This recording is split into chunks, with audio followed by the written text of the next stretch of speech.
Red Sox.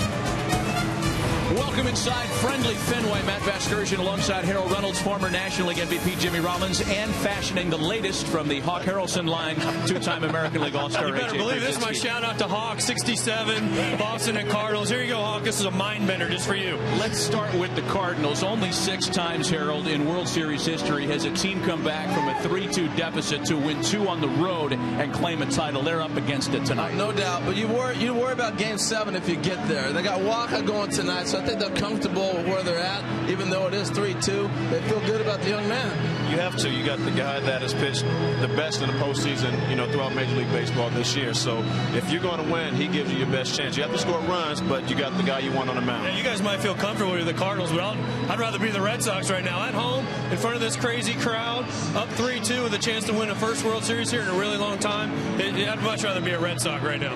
Making things more interesting in this series, and for the Cardinals in particular, the fact that their trip yesterday from St. Louis to Boston, which was supposed to be just a quick jump, was delayed by 7 hours due to a mechanical problem. Is this a big deal for the Cardinals at all? Well, it's a big deal because you got stuck on the plane for 7 hours. But other than that, no, you get to the city, you get ready, you get yourself ready to play ball. Well, the flight has never ruined the way I played baseball the next day. Obviously, you don't want to be on a plane all that long, but you plan to be on the road. So you take it as part of something that happens. The players are fine, the wives are fine. It's the kids, man. The kids, Jimmy. iPads and that stuff only lasts for so long. My kids would be going crazy after their iPads die and the movie players die. They'd be like, what do I do? Where do I go? But they did a great job. For a little bit more on the Cardinals' longer than expected trip, Ken Rosenthal is with St. Louis third baseman David Freese. Thanks, Matt. David, I know you had an interesting journey yesterday. What was it like, and how much will it affect the team tonight? Oh, it's not going to affect us at all. We actually had a pretty good time on the plane, just hanging out. Obviously, it was a long day, but we're all rested up, ready to go. Michael Wacha tonight.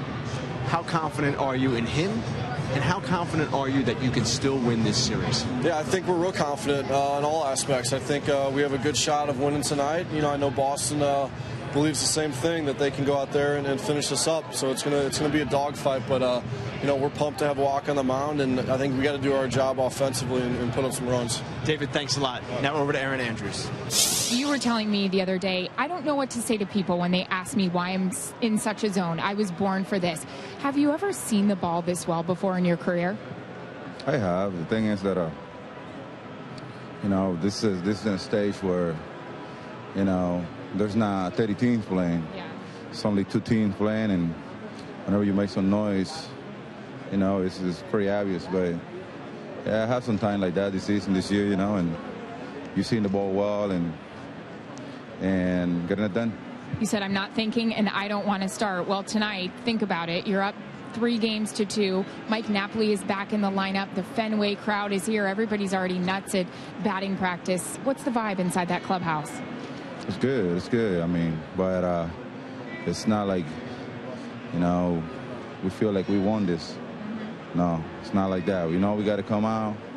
Like I say, the Cardinals have a really good team. Had a great pitching, and they're giving a great effort. So, got to come in and play the game just like we have, and try to make it happen.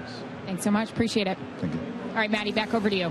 Aaron, thanks. Right to the Red Sox starting lineup. Back out there tonight is Shane Victorino after missing games 4 and 5 with the back injury. David Ross will catch in the 3rd straight, and Mike Napoli, most notably, back in there for the first time since Game 2 at first base, batting number 4. The protection policy behind David Ortiz, who, Harold, remains the hottest hitter in this series. Yeah, you look at the 360 on the board there. That's a little deceiving. Why? Because he's 11 for his last 15. 11 for 15 in the World Series. So I'm going to take you through.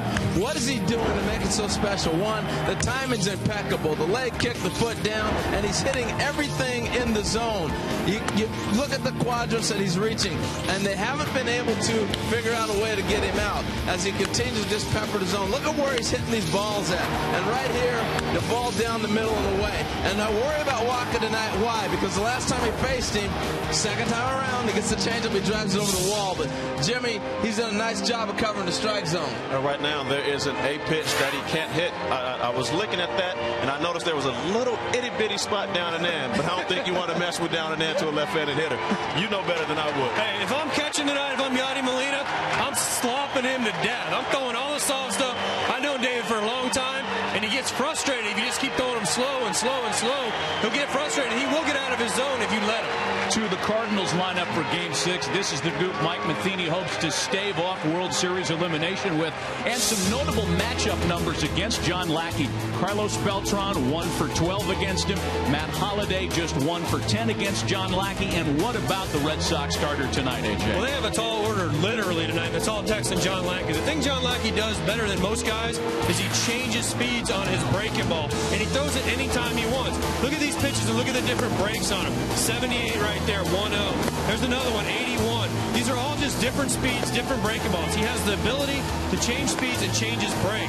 It's amazing how well he's done this. He's learned to become a different pitcher. Watch Matt Carpenter right here. Oh, boy, what did he just throw me? If I'm a Cardinal hitter tonight, Jimmy, I'm going up there. I'm sitting solid, buddy. I'm sitting on a breaking ball because you're going to get one. John Lackey, especially in a big situation, he's going to throw something soft to these Cardinals, and it's worked for him this whole postseason. It definitely has, and that's part of making the adjustment, expecting what he's going to do and sitting on it. Guys, one thing that worries me is that he came in the game the other day. I know it was a throw day, but those were stress pitches. He's only thrown 100 pitches in a game one time in the last 53 days. So this is going to end up being a bullpen game for the Red Sox. J-Ro, Michael Wacha undefeated in the postseason. He's undefeated after Cardinal losses in the postseason. More importantly, a lot on him tonight, of course. Definitely, a lot is on him, and he's been in this situation following the Cardinal loss and it being a big game. And we can take a look at the tape right here. What makes him so effective? He has swing and miss stuff. He doesn't waste a lot of time. He doesn't go 0-2, and the next thing you know is 3-2. Your team's out of it. They're rolling their eyes like, just put this guy away. When you do that, you keep your team in the game. You have a rhythm. And the other side of it is you get guys to swing early. When you're throwing a lot of strikes, you pound the zone, you're going to make them swing the bat. They have an option to be 0-2 real quick or to make quick outs because he isn't giving up hits and he isn't giving up runs. So if you're the Cardinals, you feel good with that on the mound, knowing that he has swing and miss stuff, and after following a loss, he's undefeated. He works fast, too, doesn't he? You know why, Jimmy? They had a 20-second pitch clock. Never heard of such a thing? They were like, it's not a shot clock like they have in college basketball. 20 seconds you had to throw the ball in college. It's a rule, a new rule in college baseball. I'm all for it. Heck, when I hit, I don't want to waste no time, so let's get up there and let's swing the bat and make these guys throw the ball. Well, the other thing that happens is your defense, you talked about the defense, they're ready to go. Nothing worse as a defender than your pitcher standing around. Now you stand around. Get it going. We need to change this and implement that. I like that. 20 seconds. Guys, as we inch closer to game time, it's time for our first break. And up next, he stands 5'7", and plays with the biggest heart in the league. Tim McCarver gets inside the chip on the shoulder of Red Sox second baseman Dustin Pedroia. I just said I've chopped down bigger guys than you before to get into a fight. I heard he didn't laugh. He didn't laugh? Oh, good. Good.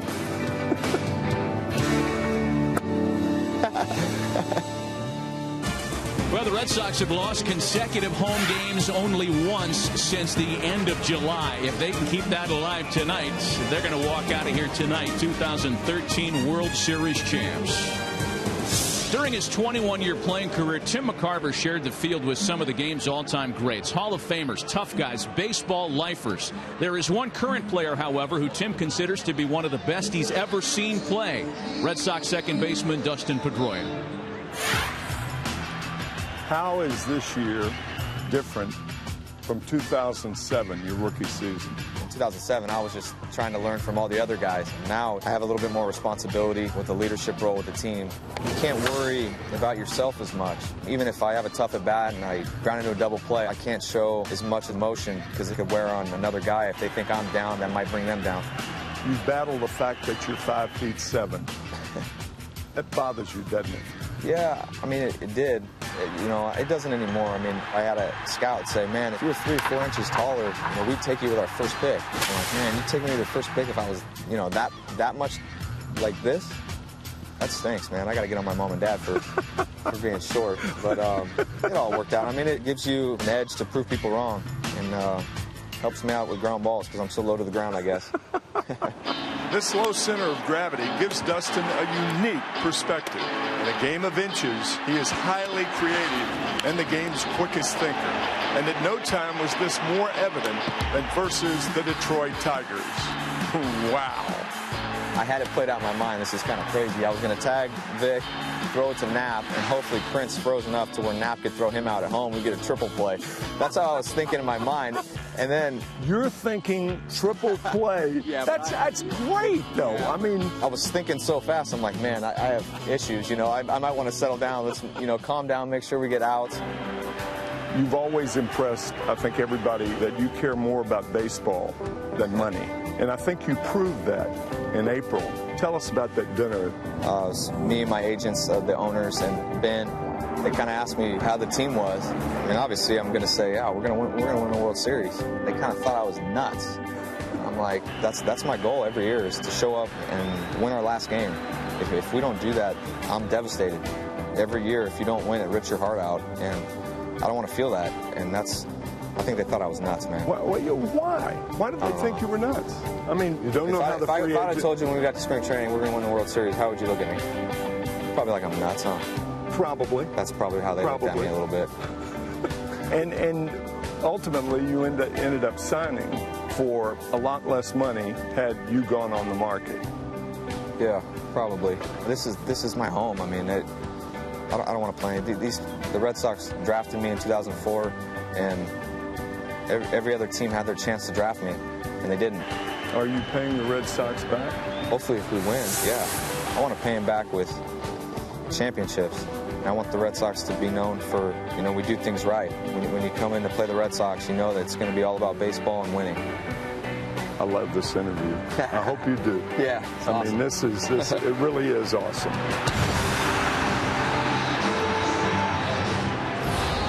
The former AL MVP, certainly a hero to the vertically challenged and to everybody who's a member of Red Sox Nation. And Jimmy, along with David Ortiz, maybe even more so than Big Papi, he's the heart and soul of this team. So he definitely is. I got a chance to play with Dustin in the WBC, and you understand, playing with him, why he's such a personality and why he's so infectious. He comes with an intensity every single day, but he does it with a smile, and you can't help but love a guy that goes out there, talks trash, and gets it done. He comes up with stories, and you hear things like, this can't be true, then you meet him and you say, yeah, it probably was. Has there ever been a guy that's willed himself to be a better player than Dustin Pedroia? If you look at him, his talents and his skill set doesn't match what he does on the field. He wills himself. In that 2008 MVP he won, he can thank the Chicago White Sox. Ozzie Guillen gave him all the press after he went about, I think, 14 for 15 off us in a series here in Fenway. We got him out, and it was only because he hit a ball, I think, to the warning track that our center fielder caught. When it was calling those pitches. Talk about, yeah, exactly. And talk about talking trash. I got to tell this quick story, because this is who Pedroia is to me.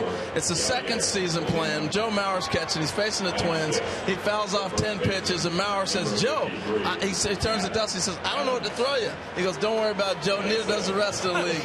Next pitch gets a knock. But second base is defined by the pivot. And to me, that's the difference here when we start talking about him, is this pivot. And what he does so well, not worrying about getting hit, is you find the base, you locate it, but he's consistent with his pattern. He gets his left foot on the bag. This allows you to be vertical, be able to make adjustments, and two hands on the pivot and get rid of the ball. Now when you get pressure in a situation like this, you get up and get rid of it, and you wonder, why is he able to do that? He's consistent.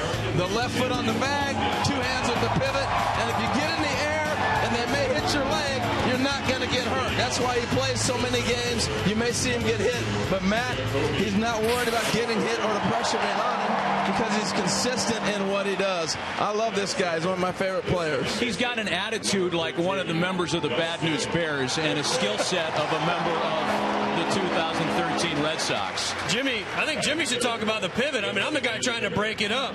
Jimmy, how the heck do you guys get out of the way when someone like me's coming at you? You got to know how to dance. Got to have some rhythm around the bag. And he's one of the guys, along with Robinson Cano, that seems like you get it to him, they can turn anything. He's got everything coming at him. It's the second baseman that have the courage out there. All right, guys, time for us to take another quick break. The Cardinals and Red Sox have been involved in some of the most notable Game 6 moments in World Series history. Will there be more magic tonight?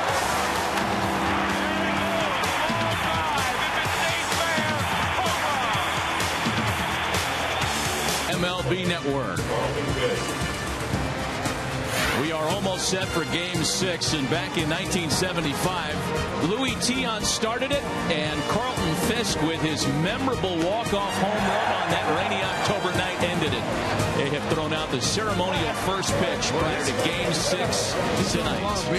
I love that stuff. Absolutely love it. Pudge and El Tiante back together again. Tomorrow, when we wake up, what's Jimmy's Jam going to tell us about this game? Jimmy Jam is going to say, Sox, ring it in. They're playing for another ring, getting their third ring in this 10-year decade that the Sox have reigned with the win tonight. Well, I love your prediction, Jimmy, but you're wrong. So here we go. Brzezinski's press right here. Waka the walk, talk the talk. Waka again, does it again, 5-0 in the postseason. He's going to deal again tonight in Fenway Park in front of this crowd. We're coming back tomorrow. Well, I guess I'm the decider here, but I'm on the side of baseball. Seventh heaven. We're going to see a seventh game. These two teams are too evenly matched. It's going to be another game. We'll be back here tomorrow.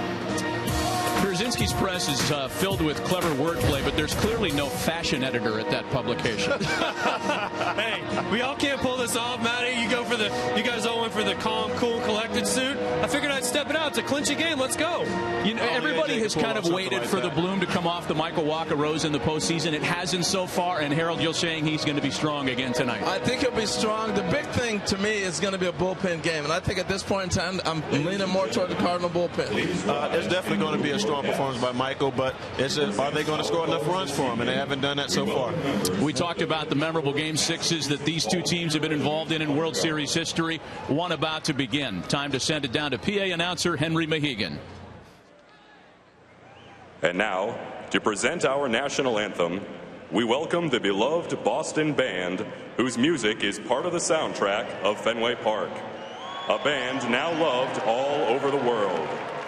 Ladies and gentlemen, welcome Boston's own, the Dropkick Murphys.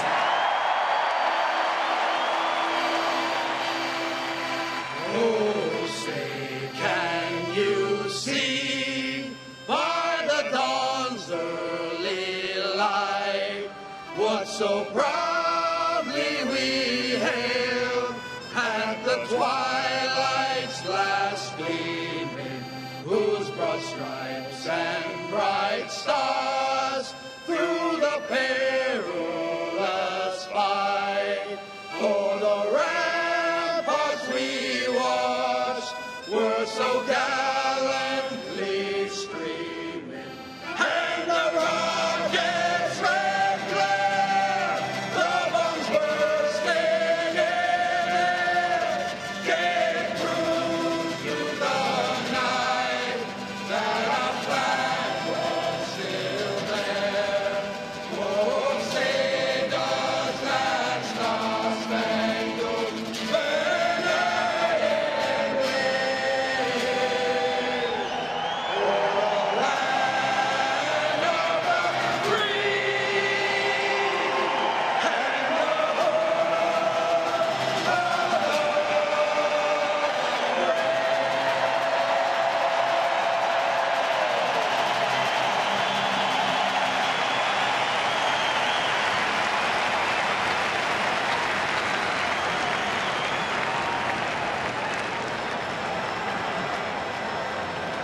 Ship it up to Boston! As the Dropkick Murphys get Fenway fired up, first pitch is just ahead.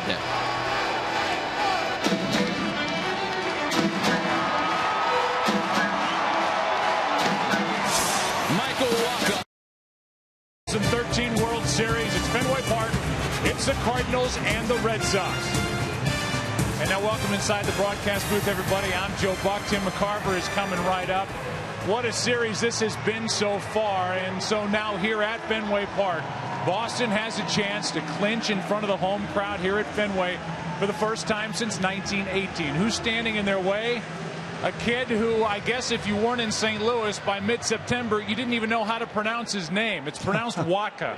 And everybody knows Waka around baseball now, and that's because this guy's been so good. And Tim, he's already been on the mound, on the road with his team facing elimination this postseason. It's an unusual combination that he has, too. Fastball changeup, not fastball curve or fastball slider.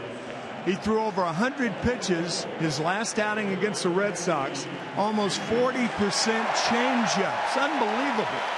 I guess that's why he is 4-0 in the postseason. And check The opponent's average against him only 122.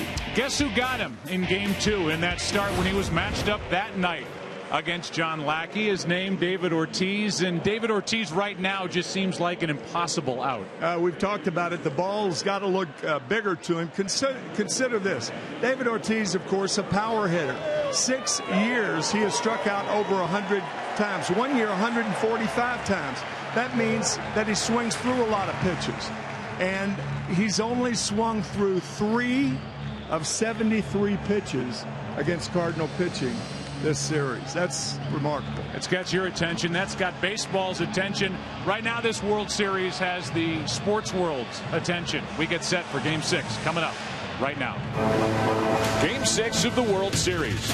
There's just something special about it, where crazy things always seem to happen, especially with these two teams.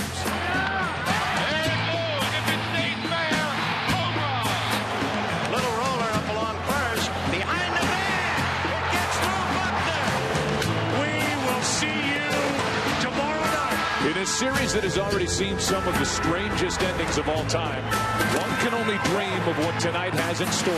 Here we go with the Giants. And then we go back to ALCS game number 3 when he stared down the Tigers and Justin Verlander got a 1-0 win. And then out of the bullpen, game 4 in St. Louis, pitched a scoreless 8th inning and pitched around an error. A big reason why the Red Sox won that game, and they lead this best-of-7 series 3-2. He gets the ball here tonight. The World Series on Fox is sponsored by MasterCard, preferred card of Major League Baseball since 1997. Here's a lineup that John Lackey will face, brought to you by Taco Bell. Sometimes you gotta live Moss. Matt Carpenter leads off at second base. Carlos Beltran bats second and right. Then Matt Holliday, Alan Craig back at DH. Yadier Molina hits 5th. Matt Adams, the rookie first baseman. David Freese hitting 7th. John Jay in center, and Daniel Descalso is at shortstop against the right-hander, and he bats 9th. The opening pitch will be brought to you by Budweiser. Great times are waiting. Grab some buds. And while we look at this 10-game winner during the regular season, but a guy who's found another gear in October, we remind you, for coverage of this game in Spanish, please tune into Fox Deportes. Take a look at the scouting report on John Lackey. 2 runs better at home, only a 2.47 earned run average here in Boston. Increasingly more curveballs. That's pretty easy to tell. The Detroit Tigers can tell you that. And will he be in another clincher? We'll find out in at least 9 innings. Take a look at the defense for the Red Sox behind John Lackey. And there's one guy in front of him. Johnny Gomes in left, Jacoby Ellsbury in center, and Shane Victorino back in there. He's in right. He just was awarded a Gold Glove. Same for Dustin Pedroia, the second baseman. Napoli at first.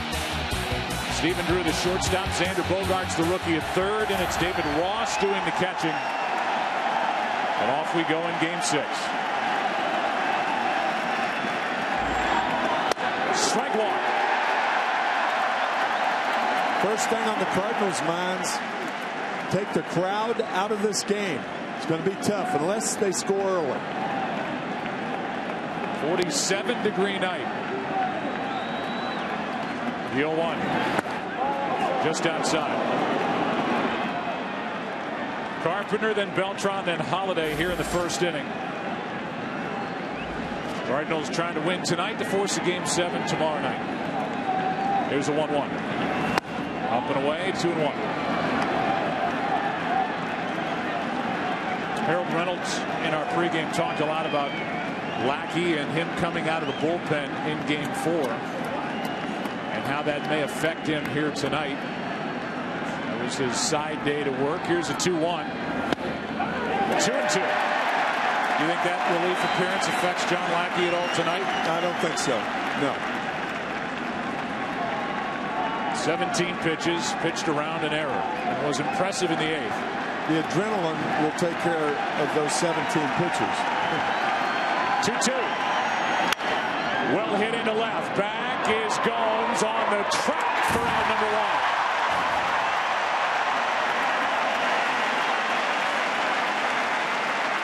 And a loud out to start the night for Matt Carpenter, who's now 5 for 23 in this World Series. We've come all the way around, and John Hirschbeck, who started this World Series behind the plate, has made his way to first. Jim Joyce is the home plate umpire.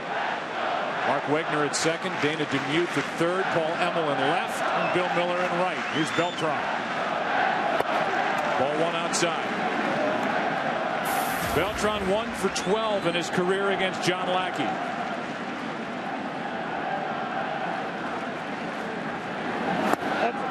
Two and 0. Carlos, when his teams have faced elimination in his postseason career, he's been involved in 9 such games. He's hit .333 with 2 homers, 5 RBIs. There are his numbers against Lackey. And he rips one at Pedroia. What a play. 2 out. What a position. Deep, shallow right or deep second on the in-between hop to get Beltran. Any other left-handed hitter, there is no way they make that play. You talk about precision on the shift. You just saw it. It's one thing to be there, and then it's another to field cleanly that tough hop. Yeah. Victorino's made a couple of throws from that area during the postseason, trying to get the 9-3 put out. Here's Holiday. Strike one.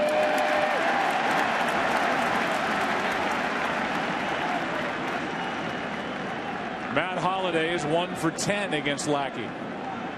Beltran was jumping on a 2-0 pitch, hit it hard, is a loud second out. And now Holiday to Napoli. Funny bounce, race to the bag, and Napoli wins it. Cardinals go in order in the first. Bottom half rolls in. Here in Boston, the rookie Michael Wacha. Starting lineup for Boston here for Game 6, brought to you by Taco Bell. Sometimes you gotta live Boss. Jacoby Ellsbury leads it off in center. Dustin Pedroia is in that number 2 spot with David Ortiz, the DH, hitting third. Napoli cleans up. Johnny Gomes is in left, batting 5th. Shane Victorino back in there. Missed a start with a bad back, actually 2, as he was a late scratch in St. Louis. He's in right. Xander Bogaerts is at third. Stephen Drew bats 8th, and David Ross, 3rd straight start for the Boston catcher. And here he is, Michael Wacha, 4-0 this postseason. Look at those numbers. Fastball, changeup out of the same arm slot. That's very important to get the same effect. About 10 miles per hour difference in the fastball and changeup. He threw 10 breaking balls in his first outing out of 104. He had a chance to pitch his first postseason start with his club facing elimination in Game 4 of the divisional series in Pittsburgh. And he pitched a no-hitter into the 8th. Here's Ellsbury. Strike one. Jacoby Ellsbury 4 for 20 in this World Series. And Wacha going back to his last regular season start. Over his last 5, he has owned right-handed batters, and now he owns that bat from Jacoby Ellsbury as Jacoby broke it. 0-2 the count. We talked to John Farrell about the most impressive thing about Wacha. He said he can jam hitters with a 4-seam fastball. Pitchers usually use that pitch for speed and not jamming guys. But Wacha's different. He throws it more heavily than most pitchers do. Unbelievable numbers. The 0-2. He starts with a strikeout and a 96-mile-per-hour fastball. And so much for being intimidated by the big stage. 3 pitches, 1 out. Fastball away.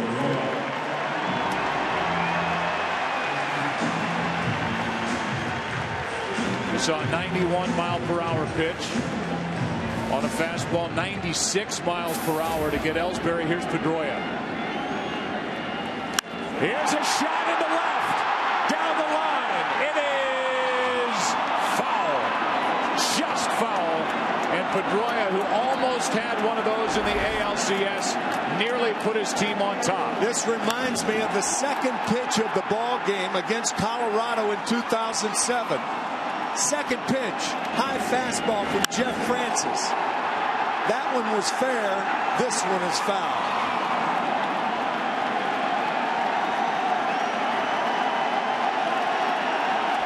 Here's the 0-1.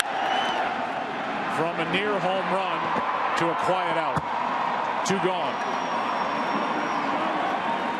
Over the last 5 starts, as Ortiz walks in, Michael Wacha has held right-handed batters to 5 hits in 67 at-bats. This is not a right-handed batter. No. And this does not appear to be a batter that was born on this planet. The way he's swinging the bat right now, hitting .733 in this World Series compared to .151 for the rest of his teammates. He has carried this offense.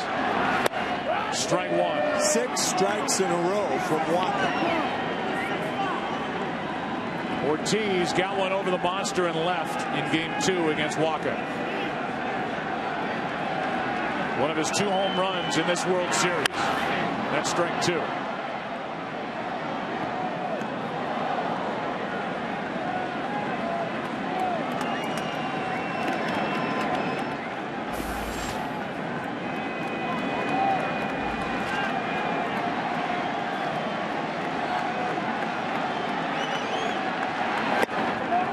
Just missed.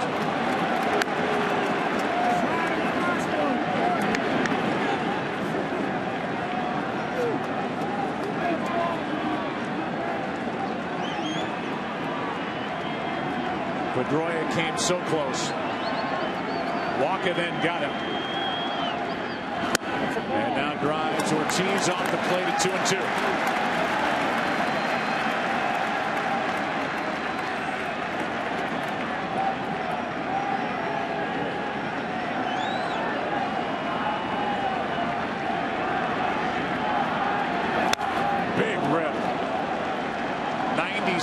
From Wacha.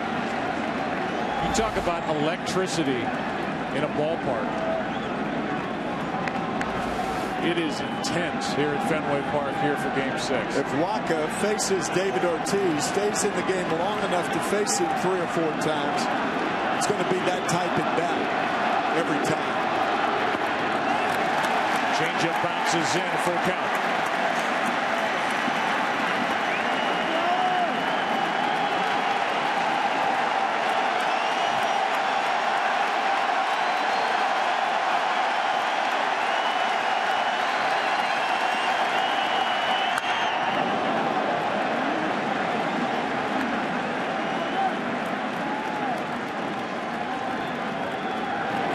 No part of an outfield fence in this ballpark that this man can't reach. Look at what he's done in his World Series career. 04, 07, 2013. And he hits one foul. 9th pitch of the at-bat coming. Between Wacha and Ortiz.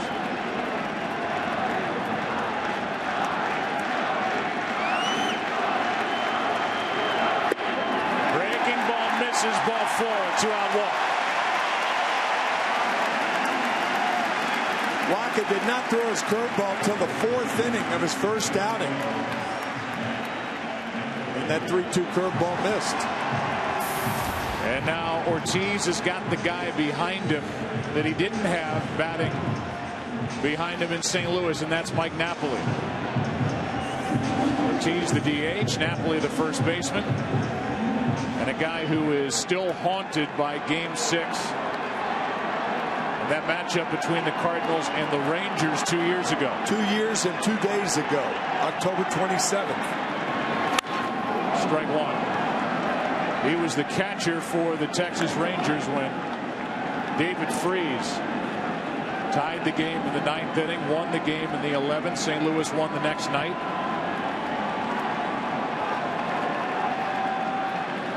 Napoli gets another chance at freezing the Cardinals, this time wearing a Red Sox uniform. Here's the 0-1. Strike two.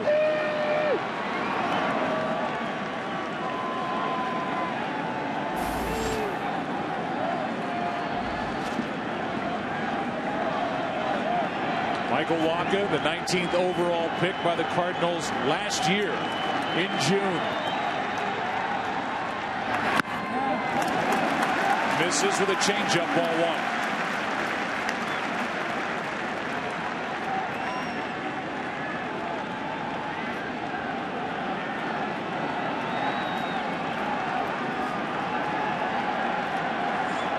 A 2-out walk to Ortiz. A strikeout ends the inning. And in the first Game 6 here at Fenway Park since 1975, Dustin Pedroia did all he could to guide it fair like Fisk. Yeah. No score after one. Red Sox don't wait for Game 7. They want to win it tonight, of course. Alan Craig didn't wait. He goes after the first pitch from Lackey, strike one. Craig, a .315 hitter, 13 home runs, 97 RBIs before he missed the majority of the final month of the regular season. Neither team is hitting. No. Other than Ortiz. That's it. I mean, the Cardinals as a group are hitting .218. The Red Sox are hitting .205. For John Farrell, the difference has been John Lester on the mound and David Ortiz at the plate. Here's a 1-1. Craig, strike two.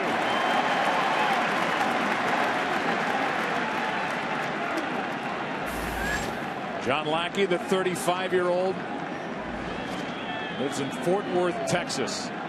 He's pitching this October brilliantly for the Red Sox. He's 1-2. Fouled back. That was hittable. Middle of the plate fastball, right under the letters. Alan Craig can hit that pitch, just fouled it back.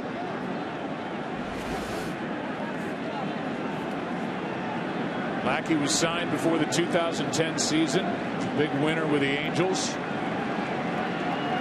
Won 14 games in 2010. Here's a 1-2. Outside. 12-12 in that disappointing 2011 when the Red Sox collapsed in September, and Lackey didn't pitch last year as he recovered from Tommy John surgery. This year won 10 games. He has found a new gear in October. His 2-2. Full count.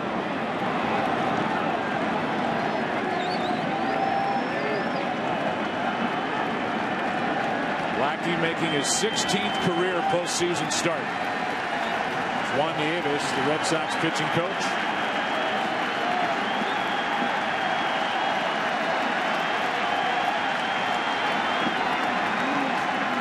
Three-two pitch.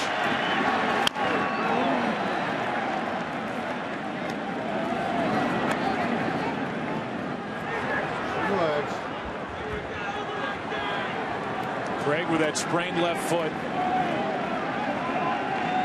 And the worry is that if you come back too soon, you destabilize that foot. Who knows how long it takes to get right again. Join the roster for the World Series. And he hits a rocket into left.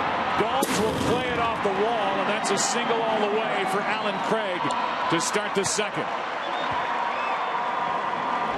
Craig running better tonight than he did in Game 5. This is a fastball out over the plate and a line drive from Craig over the head of Johnny Gomes. And another dent. Wall ball. That 37-foot high green monster here at Fenway. That thing has taken a beating over the years. It went out harder than it came in at 101.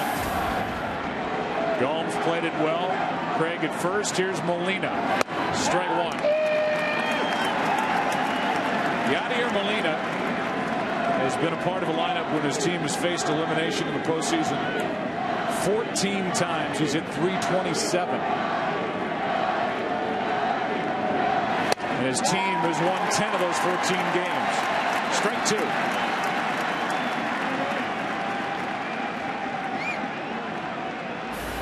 Matt Adams, the rookie first baseman, on deck. Here's the 0-2. Foul back.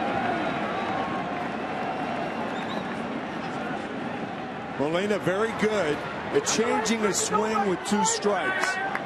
Loves to go to right field. Cardinals not a power-laden team, but a very good hitting team with 2 strikes. They know what they're doing. That's why they're here.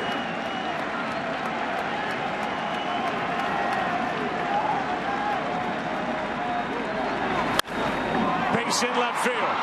Back-to-back singles as Craig and Molina connect off Lackey. 2 on, nobody out. Another fat part of the plate. Cut fastball. Just hammered by Molina. During the postseason, any manager's moves are criticized, second-guessed, first-guessed, third-guessed. Whether you're Mike Matheny or you're John Farrell, at some point somebody in your lineup's got to get a big hit. And that's the case for St. Louis. It's Matt Adams who takes high, ball 1. Say what you want about pitching changes, and it should have been this guy instead of that guy out of the bullpen. You took your starter out too soon. Whatever it may be, somebody has to get a hit. Here's the 1-0. Strike 1.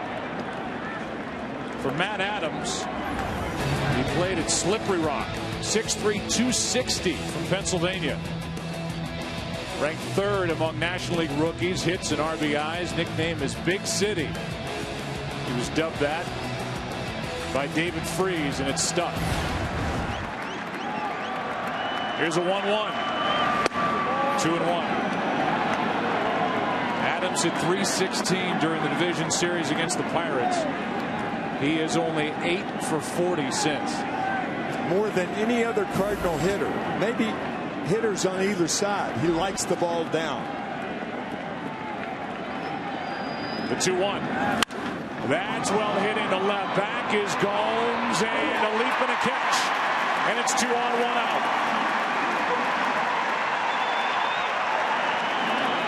John Lackey made Adams reach for the ball. When you make a hitter reach for the ball, you rob him of his power. That ball off the plate away. And Adams kind of waved at it. Nice play, Gomes. The Cardinals in this World Series do not have an RBI out of their 6 through 9 spots.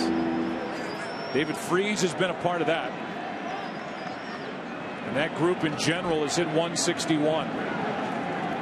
Freese 3 out of 15. He bats with 2 on, 1 out. He typically knows what to do in Game 6. As he started for St. Louis 2 years ago, takes inside, ball 1. Joe, you wonder on a base hit to the outfield with Alan Craig on at second base if third base coach Jose Oquendo will send him. That foot really giving him problems. Yeah. Good pitch by Lackey, ball and a strike.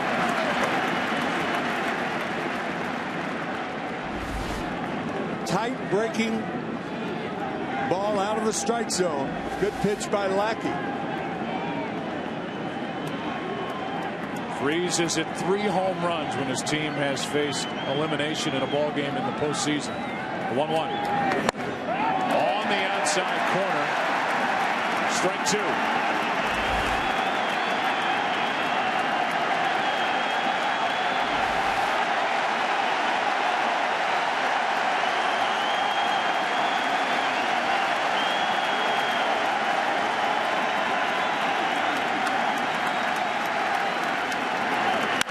Out of play.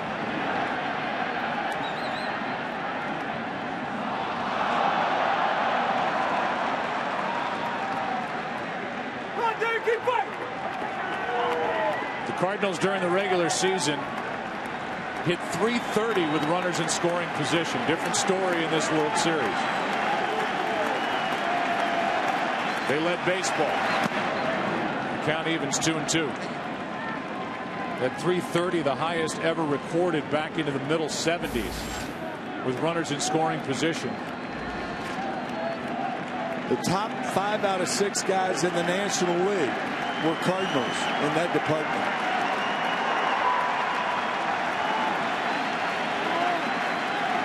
John Mabry, their hitting coach,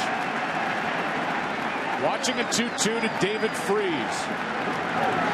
Full count. Now you can't send the runners with Alan Craig on at second base.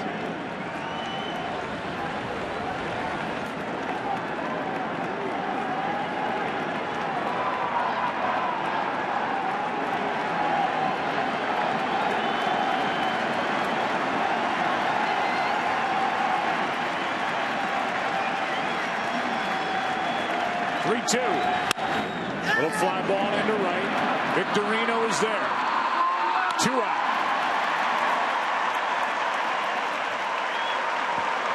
And David Freese has been one frustrated hitter this postseason. Stranding 15 runners. Here's John Jay. He does not have an RBI in this World Series, just 2 out of 14.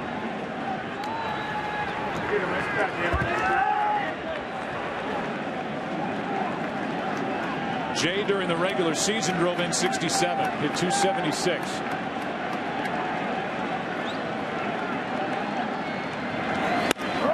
Strike 1.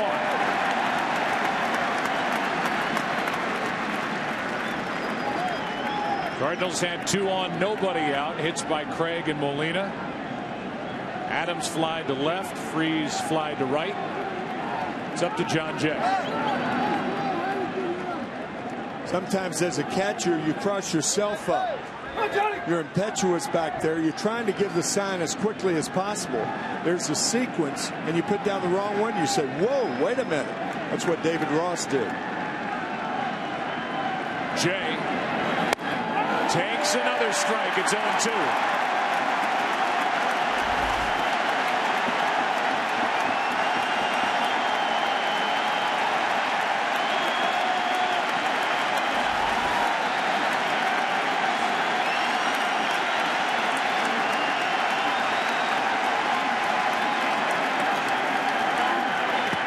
Gets away, and that's a big wild pitch. Huge. With the running speed of Alan Craig, the lead runner now at third. And Yadier Molina at second base. David Ross goes at this the wrong way. You don't backhand balls in the dirt, but you try to go down with the breaking ball. Skips off the heel of the glove, and a wild pitch on Lackey, but a ball that David Ross normally corrals.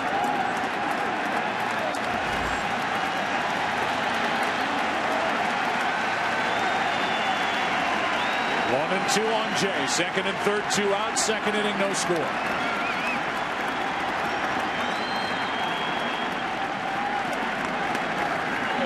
Struck him out.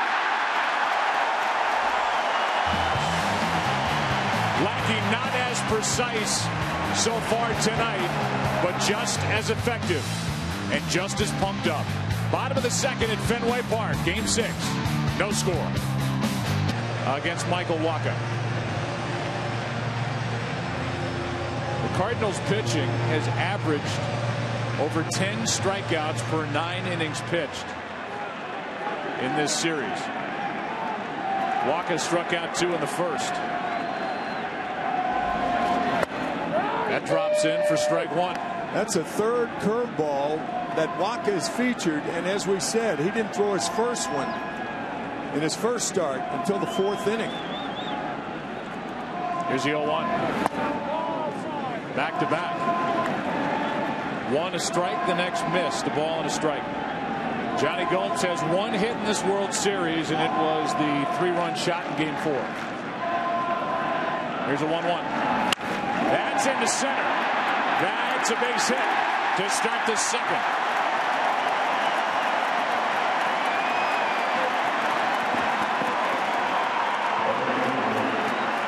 Shane Victorino walks in, back in the lineup after missing games 4 and 5 with the bad back. And how about the shoes? Let's go down to Ken Rosenthal. Those shoes actually were designed by a friend of Victorino's in Philadelphia, and Shane encouraged me to tweet out a photo of the shoes before the game. I was happy to oblige, and I must say, Joe, the fashionistas on Twitter approved. Victorino takes the ball low. His back has bothered him for the majority of the season, and it flared up on him. He was a late scratch prior to Game 4, did not play Game 5, and here he is back in there in Game 6. 1-0.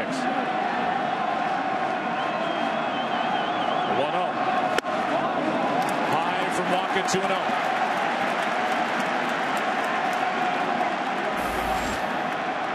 Victorino 0 for 10 in this World Series. Steps out, looks down at Brian Butterfield, the third base coach. And can look for a pitch on 2-0. Ball 3.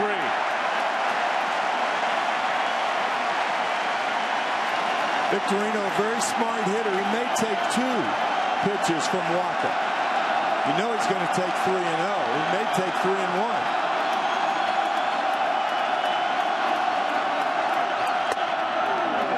We'll find out. Talking to John Farrell about putting Victorino back in there, and he said he's just too important to what we need defensively, like having another center fielder while he plays right. This is a tough right field at Fenway. 3-1 pitch. Second walk handed out by Waka. 2 on, nobody out. Here in the second.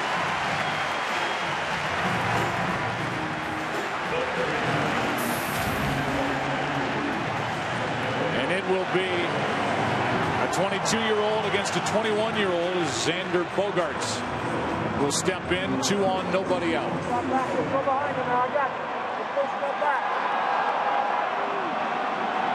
Red Sox do not like to sacrifice. They're a typical American League team.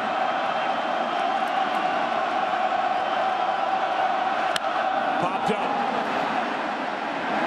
It's Molina and Freeze. Molina takes care of out number 1. First pitch swinging, and Bogaerts is now 5 for 18 in this World Series. There are 2 schools of thought on that. One is to take the first pitch after a walk because the pitcher's more inclined to be wild. The one to which I subscribe, and most big league hitters do, is because the pitcher's having a tough time throwing the ball in the strike zone, then he's going to find the middle of the plate and go up there swinging. Bogaerts did, but popped it up. Here is Stephen Drew, who's been frustrated, but he has not let it affect his defense. We had a chance to talk to him, and while he's bothered, he is not helpless at the plate. A guy who drove in 67 runs and hit 253. He takes strike 1. He thought he had a home run the other night when he flied out to the track in the 5th inning of Game 5. But he is 1 for 15 in this World Series and 4 for 50 in the postseason. A free agent to be. 2 on, 1 out. 1 ball, 1 strike. Yeah, in the postseason, it's a lot tougher driving balls out when you pull it because of that heavier fall air. Cardinals put their first 2 on at the top of the inning. Didn't score.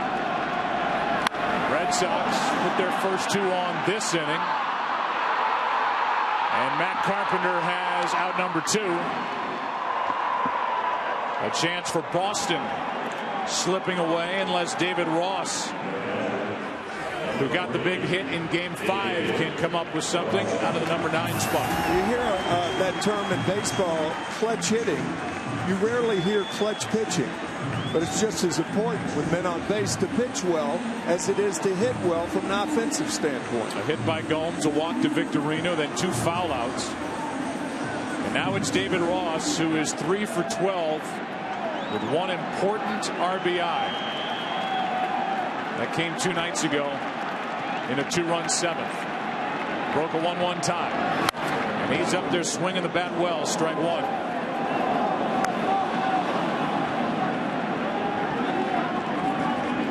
First year with Boston for David Ross. Last year was with Atlanta. John Farrell likes the way he's been looking at the plate and behind it. 1 ball, 1 strike.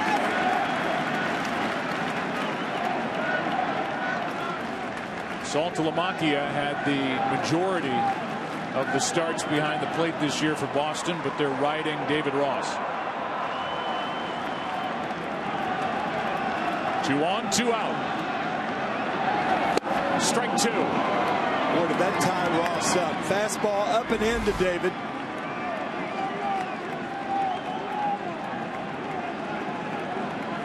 When a hitter has to bring his hands in like that, you got him. You may not get him the next time, but you got him for that pitch. Runners at first and second, 2 out. Check swing foul.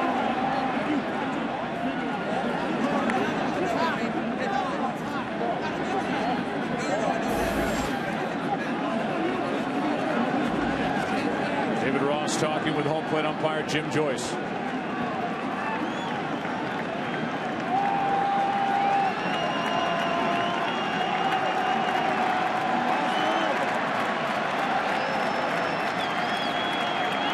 Strikes out, and Waka is out of the jam with a 95-mile-per-hour fastball to get Ross.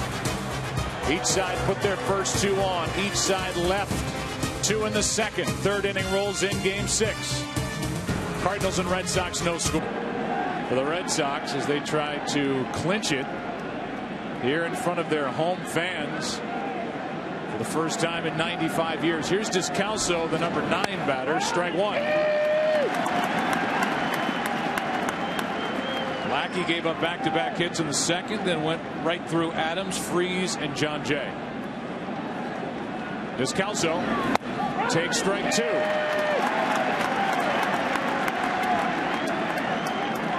Descalso 0 for 6 in this World Series. 3 hits this postseason. Matt Carpenter on deck. Back to the top of the order. Right now, struck him out. Second strikeout for John Lackey. And Descalso never took the bat off his shoulder. Yeah, and 2 other Cardinal hitters took the first 2 strikes also. I'm sure that's something that John Mabry, the left-handed hitting coach of the Cardinals, that's a concern right there. We talked about how important it was first time through the order. The Cardinals haven't scored, but Carpenter lines a base hit into center. Just past the outstretched glove of Stephen Drew. 1 on, 1 out.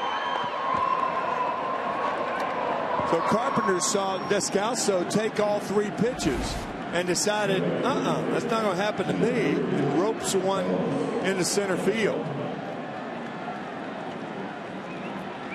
Carpenter, who led the National League with 199 hits, has just his 6th hit of this World Series and only his 13th of the postseason. Here's Beltran, who hit a 2-0 pitch hard but was retired his first time. Might be. It is a double play. 6-3 to end the top of the third. Lackey, a quick and easy third inning. Top of the order. Season long.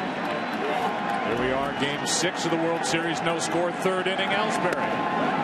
Another breaking ball from Waka. We've seen more of that tonight in game 6 than the Red Sox saw certainly in game 2. He likes to start at bats with that pitch. But he'll make his millions with his changeup. And fastball. That curveball right now, a show-me curveball. 1 ball, 1 strike on Ellsbury, leading it off, and that's hard hit, a base hit through the right side. And the Red Sox put their leadoff man on for the 2nd straight inning. And for the Red Sox, they're concerned on what their leadoff man can do once he gets on.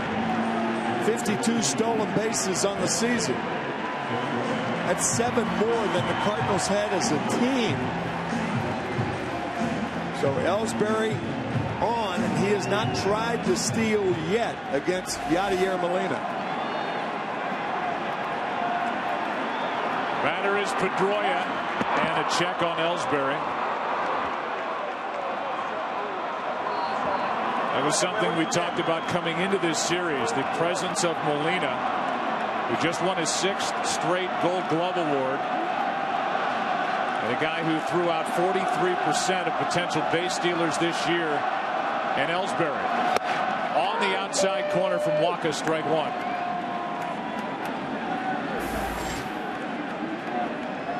So no stolen base attempts by Ellsbury. If that continues, he'd be the first player to not try to steal a base in the World Series after stealing 50 or more during the regular season since Omar Moreno in 1979. That's foul. The count 0-2.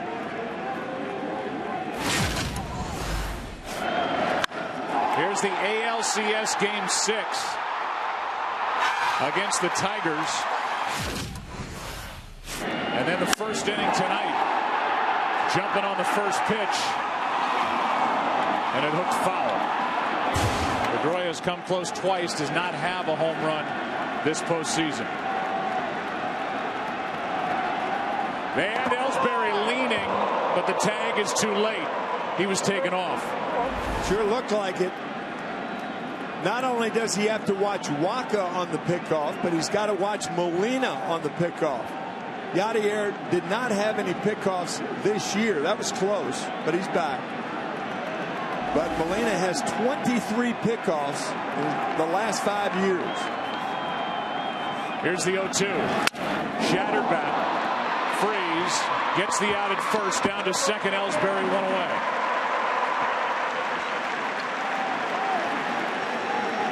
Here comes David Ortiz, and here's a conversation between home plate umpire Jim Joyce and Yadier Molina the last time he was up.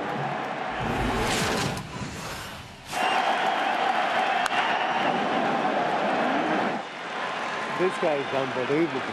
He's fun to watch. He even gets a good hack on the pitches out there.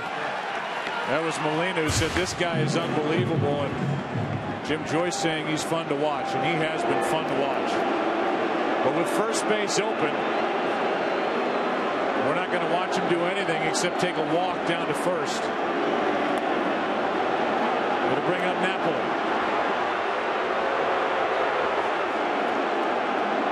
We talked to Mike Matheny before the game about Ortiz being in that Barry Bonds treatment category, where any chance you get to take the bat out of his hands, you have to do it. Matheny said he's already been there. We've just had to at certain times pitch to him. Not here. And there are the numbers and the reason why he won't get a chance to swing here in the third inning. 2 on, 1 out for Mike Napoli. John Lackey, Red Sox starter tonight, remembers that Bonds treatment back in 2002 when the Angels won a world championship against the San Francisco Giants. Napoli digging his way in. First start since game 2 when he faced Michael Waka. And in that game, Waka had 2 on, nobody out in the 4th inning and got Napoli to bounce into a double play.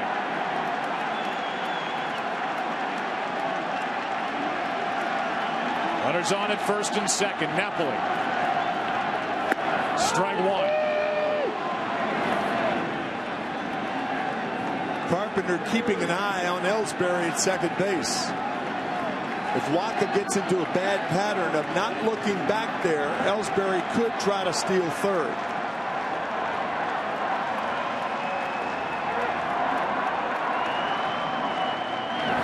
Inside, a ball and a strike.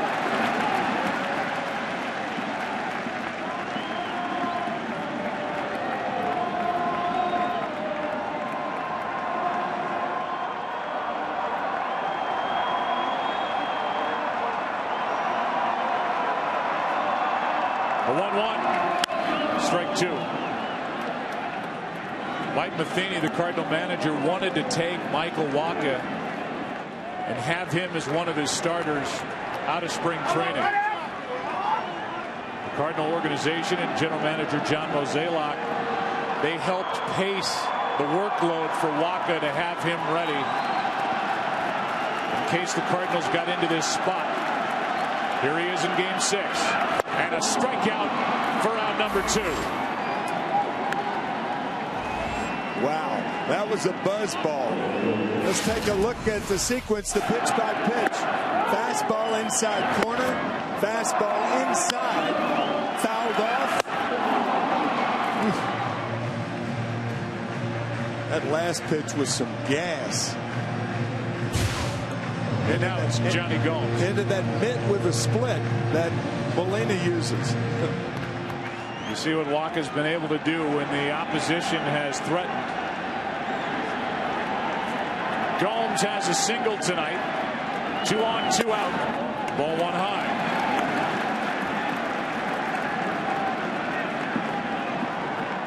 Lead runner is Ellsbury. Great speed. David Ortiz behind him at first.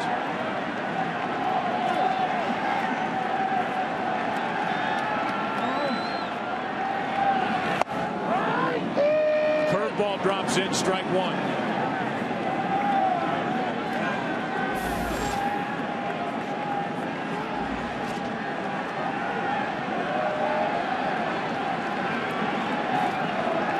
Only RBIs in this World Series for Johnny Gomes. On the 2-out, 3-run home run in game 4, which was the difference. 2 on, 2 out here. And he gets drilled. That'll load him up.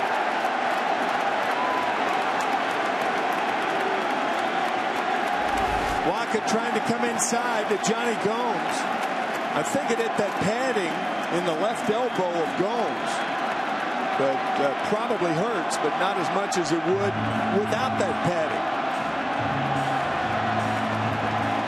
Caught the padding and caught his left forearm. He didn't flinch. The bases are loaded. 2 out for Shane Victorino.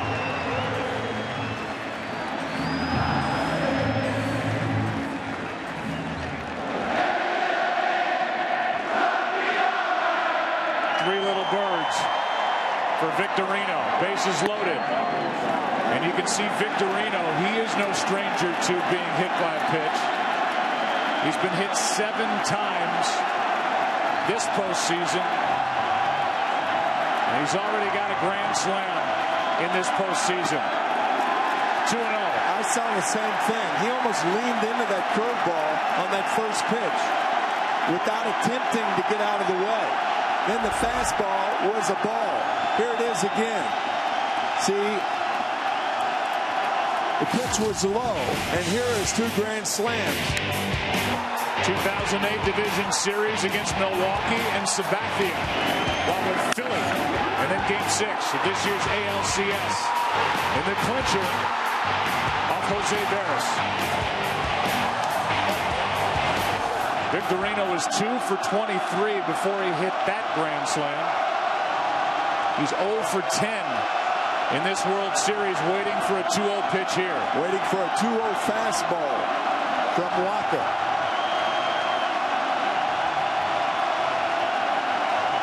See Molina just trying to slow things down.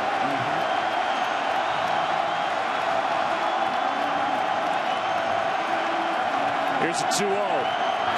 2-1, and Molina held it over the outside corner.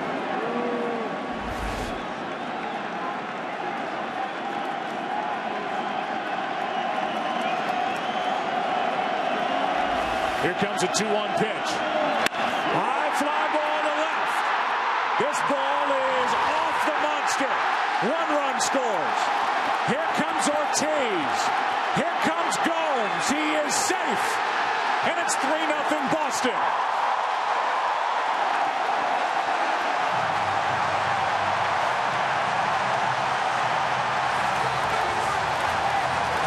When you fall behind, your pitches are predictable.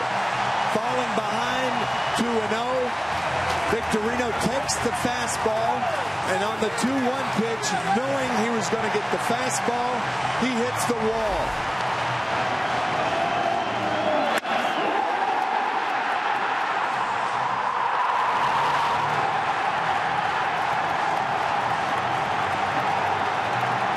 Scored easily, and then a mild argument by Molina as we take another look at Johnny Gomes sliding in And Jim Joyce got that call right. He did. He reached for the left leg, did Molina, but it wasn't there.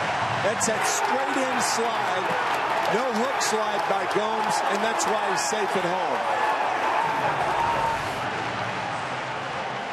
It was Game 6 in the ALCS for Victorino. It's Game 6 in this World Series. No grand slam, but he hit it hard with a count in his favor. And the Red Sox lead 3-0. Now Victorino at third, 2 out for Bogarts. Ball 1.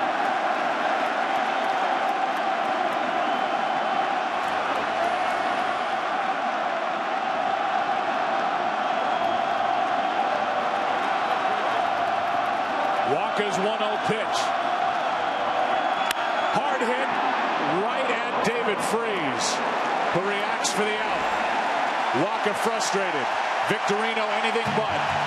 And it's his first hit of this World Series. It's Victorino unloading the bases and starting a celebration at Fenway in the third. We're after 3 in Game 6. Red Sox on top, 3-0. Victorino with the biggest swing of the night. Here's Holiday off the plate, checking on the left side. Bogarts charging, got it, 1 away. First question for John Farrell, manager of the Red Sox, was how they're feeling down in that dugout after the Victorino ball off the wall.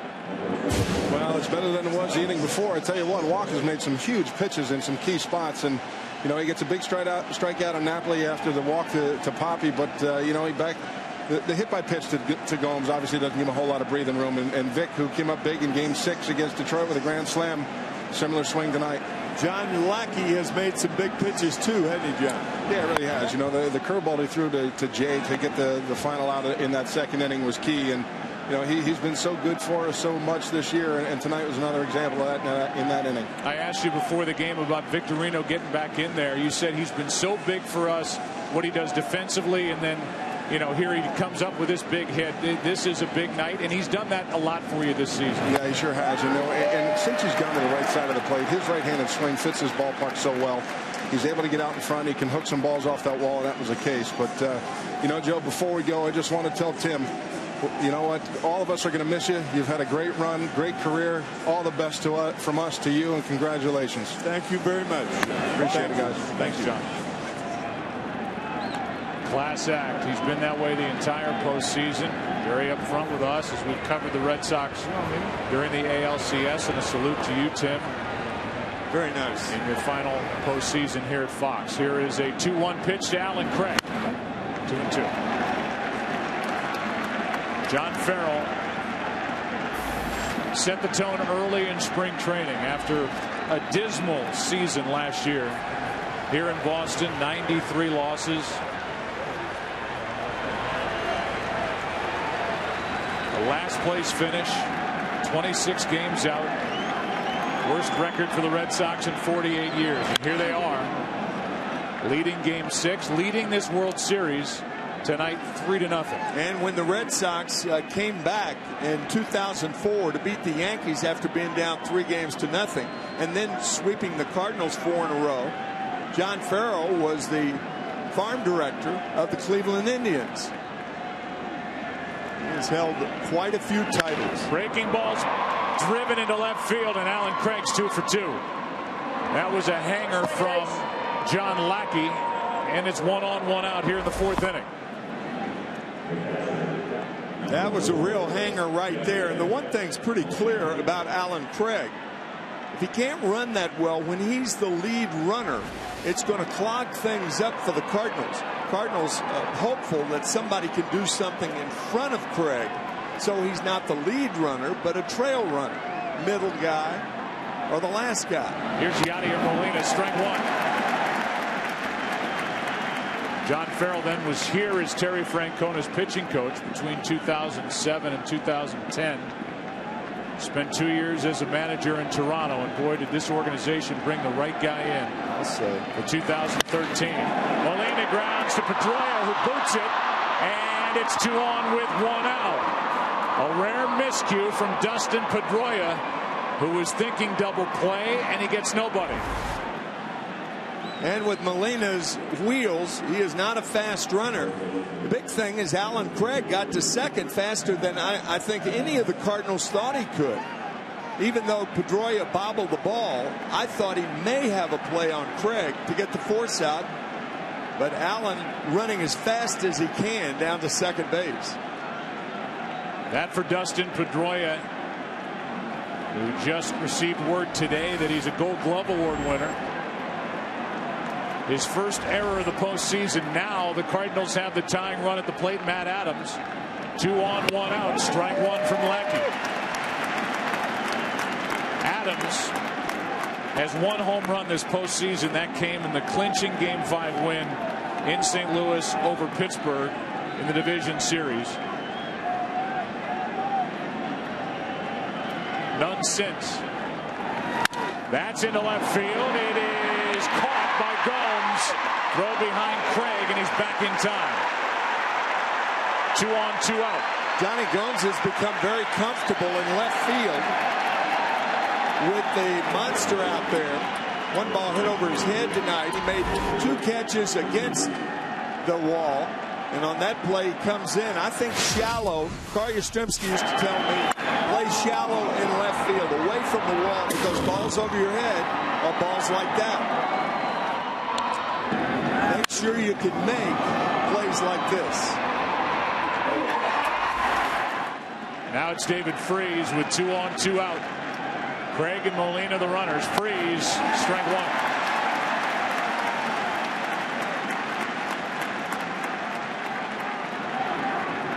Cardinals are 0 for their last 11 with runners in scoring position in this series.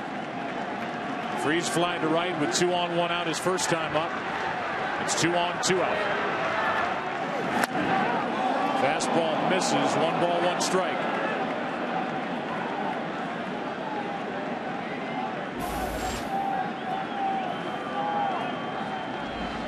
The Red Sox went 3 straight games with 2 errors in this World Series. It was an errorless Game 5. An error has opened the door here in the 4th inning. Strike 2 on Freese.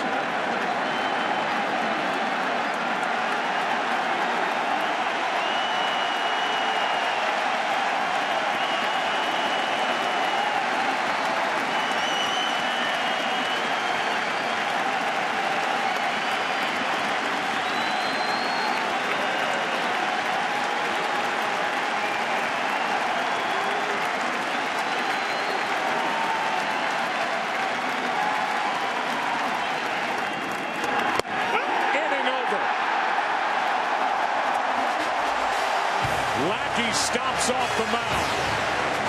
Freese looks back at that mound as he's 0 for 2. Lackey pitches around an error in the 4th inning. He and the Red Sox lead 3-0 after 3.5. Play now at MLBFancave.com. 3-0 Boston as they bat in the bottom of the 4th inning.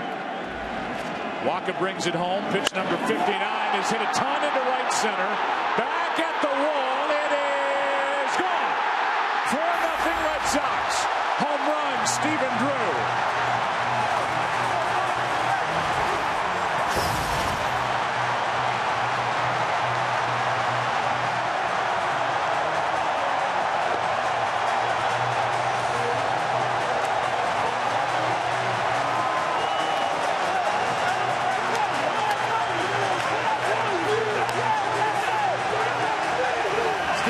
Went up and looked for a fastball over the fat part of the plate, got it, lifted it. 4-0 Red Sox. He's been waiting for that. 13 home runs during the regular season. That's his first of this postseason. A blast into right center. Now David Ross, ball 1.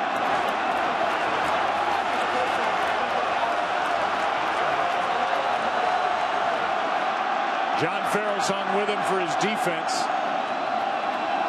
And now he gets in on the fun. Here's a 1-0 to Ross. 2-0.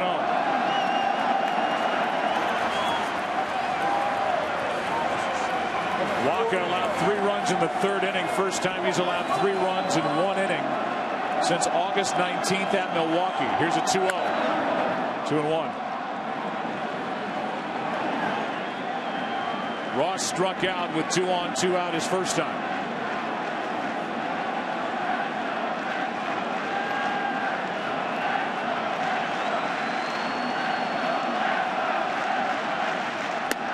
Two and 2.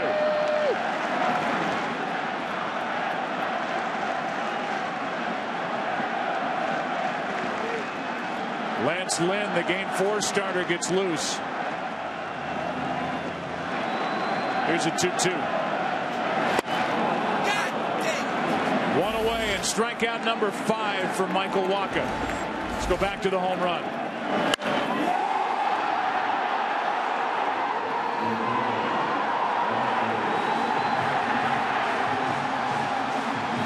Experienced hitters like Drew will go up there. He's got power. You said 13 home runs.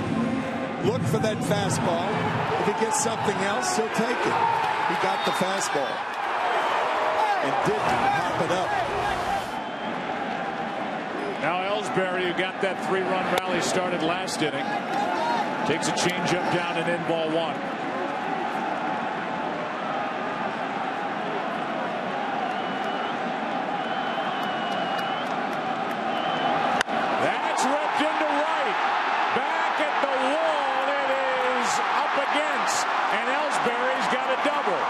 And the Red Sox are starting to figure out the rookie Michael Wacha.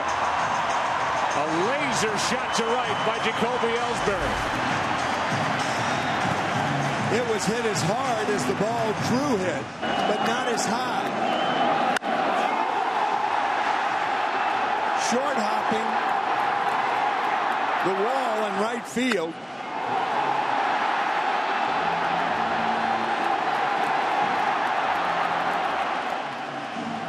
Ellsbury 2 out of 3 and a visit for the second time in this game from Derek Lilliquist. The Cardinal pitching coach is Wacha. It's been a long time since he's given up hits this loud, this hard. Yeah, I was just thinking, Joe, even though David Ortiz did not get a hit his first 2 times up, he has made his presence felt. The intentional walk with Ellsbury on at second base and 1 out, and then the hit batsman in Johnny Gomes, and then the key hit, Shane Victorino's double. It was 2 outs, I beg your pardon, but that double to clear the bases. So even though Ortiz didn't get a hit, he scored a run and made his presence known. A homer, a double in the inning. Now it's Pedroia. Dustin committed the error in the top of this inning. He committed only 5 all year. And when you consider the amount of ground he is able to cover, covering the ground and then making good throws, easy to see why he won the Gold Glove. 2-0.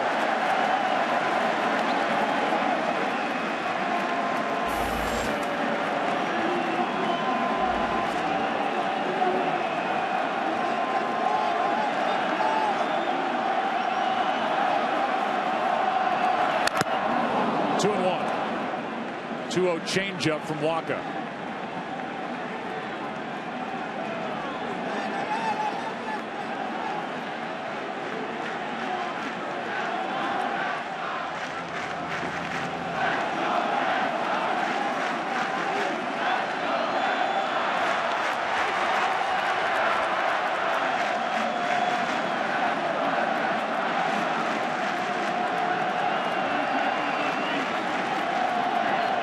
Drew led off with a home run. Ross struck out. Ellsbury doubled. Now 2-2 on Pedroia.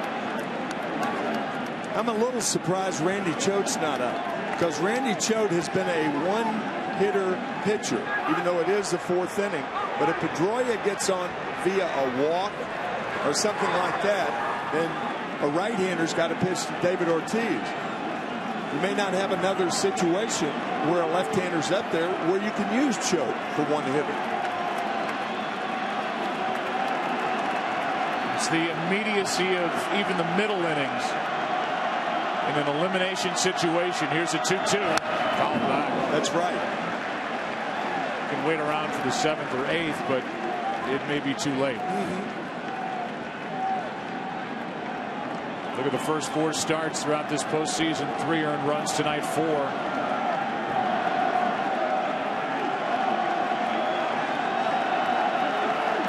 Here comes a 2-2 pitch to Pedroia. High fly ball into right center. Beltran back. 2 out. Tagging going to third is Ellsbury. And Pedroia is 0 for 3.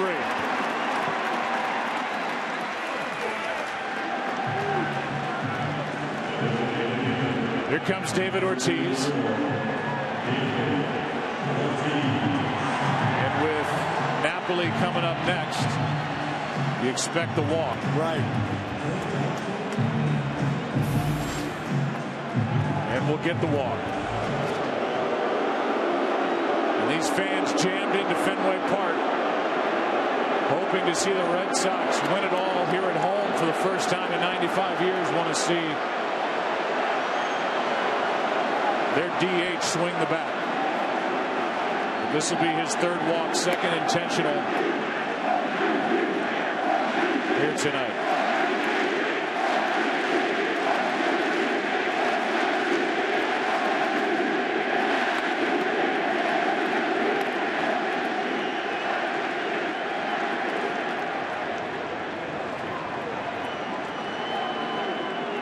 That'll put runners at the corners with 2 out for Napoli. And that's going to be it for Waka. Second visit of the inning. And Matheny is going to take the ball from the rookie, who was brilliant this postseason. Lance Lynn coming in. The rookie, Michael Wacha, exits. Red Sox lead 4-0. It started with Victorino, who played wall ball to clear the bases. Steven drew a home run in this 4th inning. Red Sox have. And Lance Lynn takes over, 1st and 3rd, 2 out. Pitching in relief this postseason for the 2nd time. Strike 1.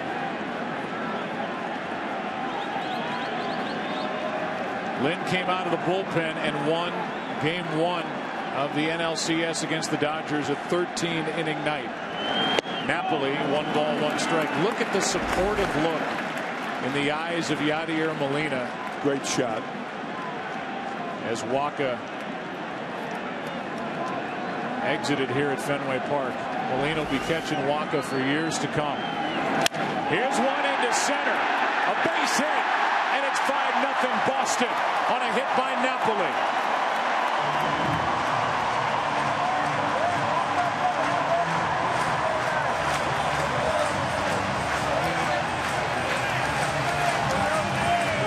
Once again, when Napoli was a catcher for the Texas Rangers 2 years ago, he saw what the Cardinals could do. They came out of nowhere to win the next 2 games and take the World Series from the Texas Rangers. Trying his best for that not to happen again. 2 on, 2 out, 2 runs home, a 5-0 Boston lead. Here's Johnny Gomes. He has a hit, been hit by a pitch, and he takes the ball low from Lance Lynn. How about that shot, that amazing shot with that slow motion camera of the bat vibrating. Those waves going through, the ball hit on the end of the bat by a very strong man to drive in the 5th run of this ball game. That's his 4th RBI. Did not have any since his first at bat of this World Series. That's up and in. 2-0. One more time. Check this out.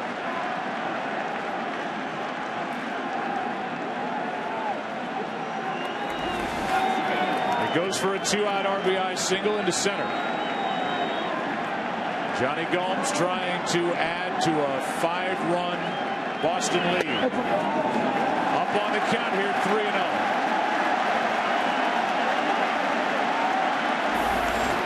Victorino may get yet another chance with the bases loaded.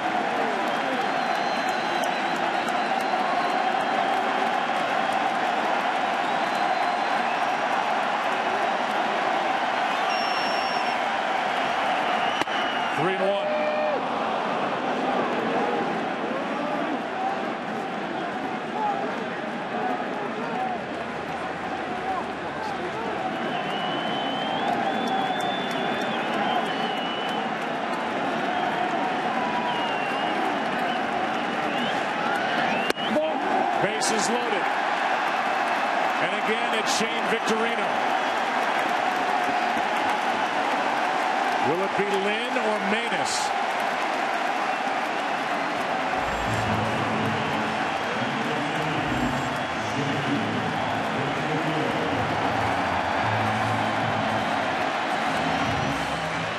Talk about picking their spots in this World Series. Napoli his only hit prior to the RBI single in this 4th inning, a 3-run double in Game 1. Gomes was 0 for 9 before a 3-run home run in Game 4.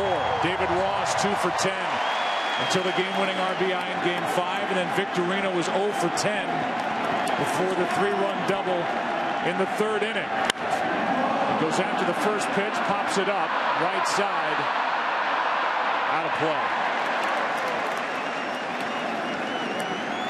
You could throw in Stephen Drew if you want on that list. He was 1 for 16 with an infield single. He fits that list, absolutely. Before his leadoff home run here in the 4th.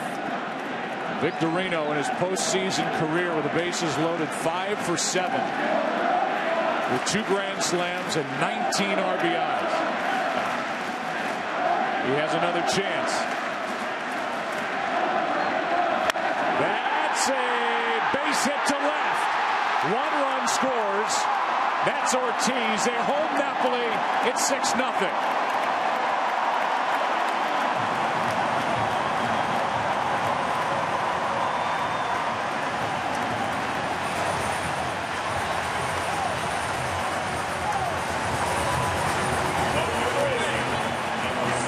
Shane Victorino, 20 RBIs. With the bases loaded in his postseason career, a line drive into left. Slider that he hits in front of Matt Holliday. Good throw by Holliday. Strong throw. Not a good throw, but a strong one to keep Napoli at 3rd. Everybody moved up 1 spot. Mike Matheny's going back to his bullpen for the 8th man to bat in the inning. Lance Lynn didn't get anybody. Seth Manus checks in. It's Game 6. It's all Boston so far, up 6-0.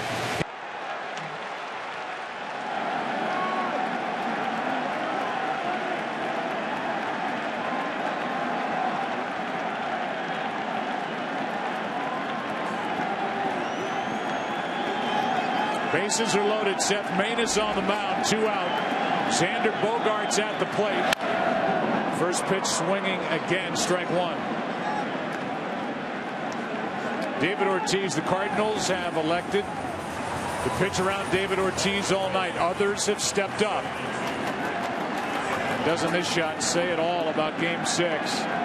Victorino and Arnie Baylor smiling at first base while the Cardinals make their 2nd pitching change here in the 4th. Strike 2 on Bogaerts. So you pitch around David Ortiz with good reason. Napoli an RBI single behind him in this inning. Victorino a 3-run double. Now another RBI hit. Drew a home run. It's 6-0. The 0-2. The strikeout ends the inning. It's been a lot of Shane Victorino and the Red Sox tonight. Why do you love October? To go crazy with my teammates.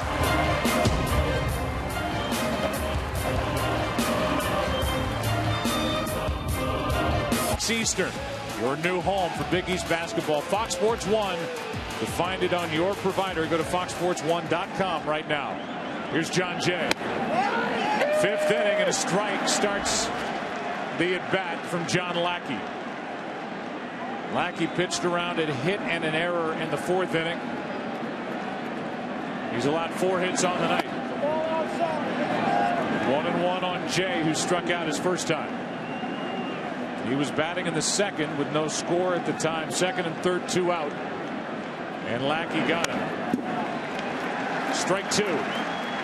Kevin Segrist, the left-hander, getting loose.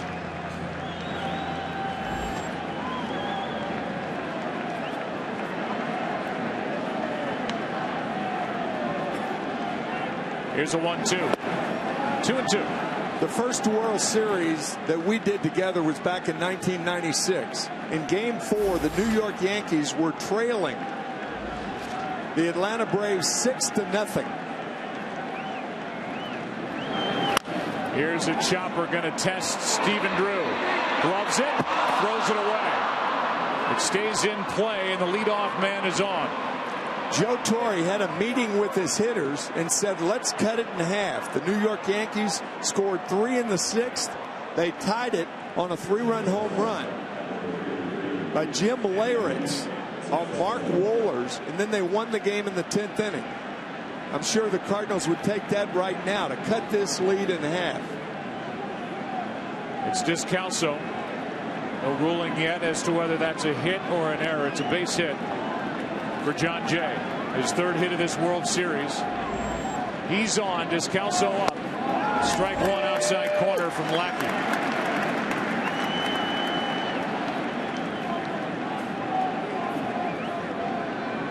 As many hits tonight for the Cardinals against Lackey as they had in Game 2 when he got into the 7th.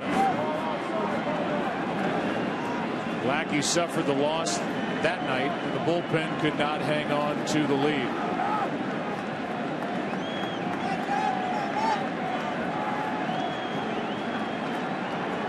Here's a 1-1 to Descalso. Strike 2.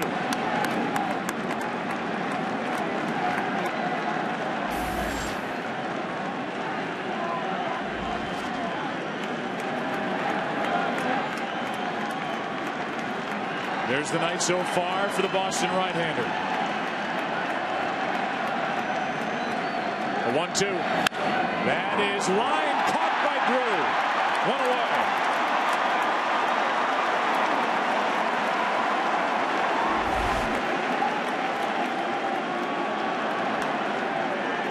Good play by Stephen Drew. Ball hit hard, but Drew was there, making sure.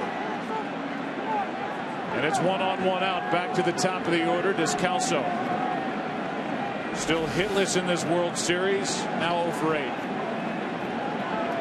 Carpenter singled his last time up. Hit the ball hard twice, and he takes a strike.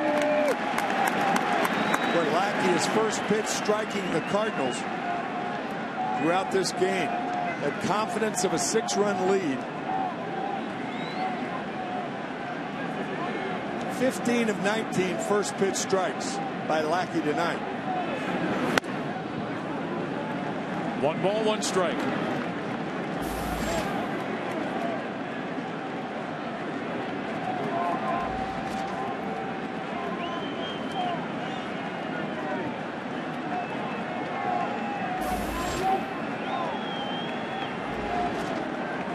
Here is a 1-1 pitch.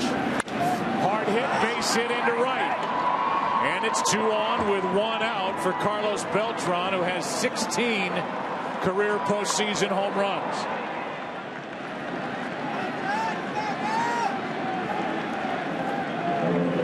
Beltran hit a 2-0 pitch hard into shallow right. His first time. Pedroia was there waiting for it, got the out. Bounced into a double play in the 3rd inning. And now bats with 2 on and 1 out here in the 5th. Cardinals looking for that big hit. Trying to jump back into this game. Ball 1. And Ross is going to go chat with Lackey. While we have a second, let's go down to Aaron Andrews. Joe, the one thing John Lackey has had throughout this playoff run is perspective. And I talked to him before Game 5 in St. Louis, and he said the one thing he's really trying to do is enjoy this run. He said, it's taken me 11 years to get back here. And with everything I've been through in Boston, I'm doing things I haven't done before, sitting in the dugout, taking in all the games, cheering on my teammates. I asked him about the perspective he'd have tonight on the mound. He said, I'll be ticked off as usual. He drops a curveball in with a 1-0 count. That evens in this at bat for Beltran. 1 ball, 1 strike. Jay, the lead runner at second. Matt Carpenter at first.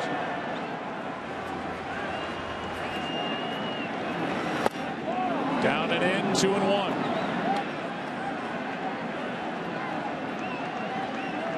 That's what Beltran has done this postseason. 8 for 10 with runners in scoring position.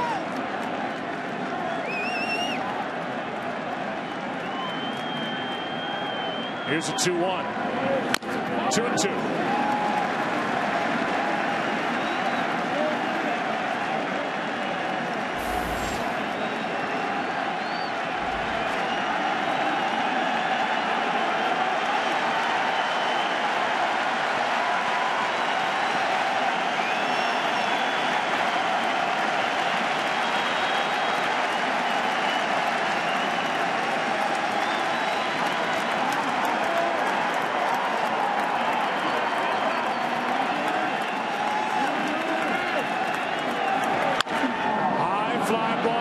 Center, Victorino back.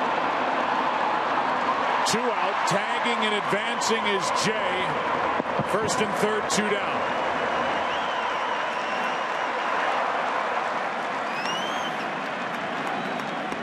Last year in the division series, Game 5, final game of that series in Washington, the Cardinals trailed 6-0 in that winner-take-all game and came back to win 9-7. to get into the NLCS, which they led 3-1. Heading back to the West Coast after losing Game 5 to Barry Zito, up 3-2. Losing to the Giants, the eventual world champs, after their 4-game sweep of Detroit. Now it's first and third, 2 out for Matt Holliday. Strike 1. If you're John Lackey, you stay away from Holliday. The Cardinals have pitched him inside the whole series. But now, if you miss inside, the Cardinals could cut it in half. You don't want that. He's going to hit the ball hard. Make him hit it hard the other way. Here's the 0-1. Setting up outside. Now the count 0-2. And a guy who says he sees the ball better here in this park than any other. And this crowd wants the top of the 5th to end right here.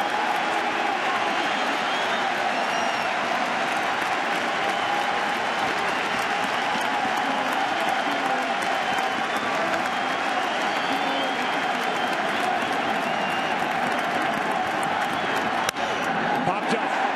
Victorino. The Cardinals have stranded 6. And we're halfway through game number 6. Lackey doing his part. Victorino doing his part. 6-0 Boston. On Fox.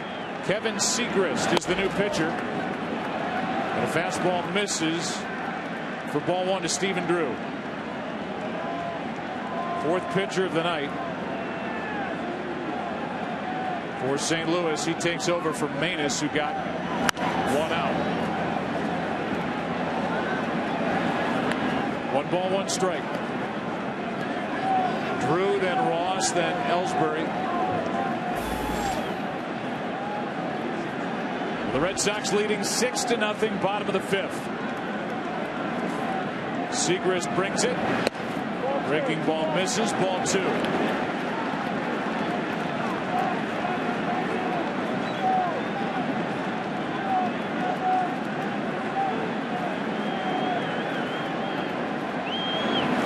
Strike 2.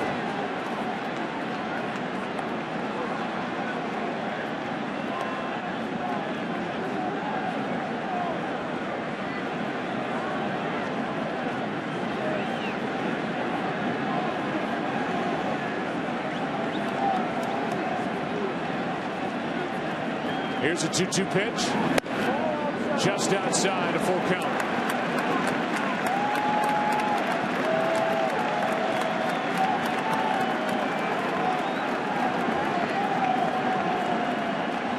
Drew homered his last time up. Only his second hit. Second RBI in this series. Now he hits a rocket to Matt Adams. 1 out. Let's go back to ALCS Game 2. Bases loaded. David Ortiz with a grand slam. And there's now famous Officer Steve Horgan in the bullpen to start that 4th inning. Celebrating again. He's a good luck charm out in that bullpen for the Boston Red Sox, and they honor him here at Fenway. Absolutely. 1 out, nobody on. The batter is David Ross. Ball 1 inside. Ross 0 for 2 with a pair of strikeouts, but he's made his presence felt in this World Series behind the plate and at it.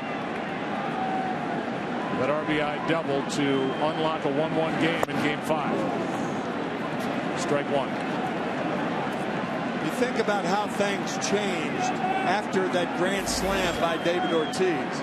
Had he not hit that grand slam, the Red Sox probably lose that game. They're down 2-0 going back to Detroit and facing Verlander. They only scored 1 run against Verlander anyway. Lackey came up with a great game. But I mean, they could very easily have been down 3-0 had Ortiz not hit that grand slam home run. A 2-out grand slam. Yeah. Off Joaquin Benoit, the closer for the Tigers.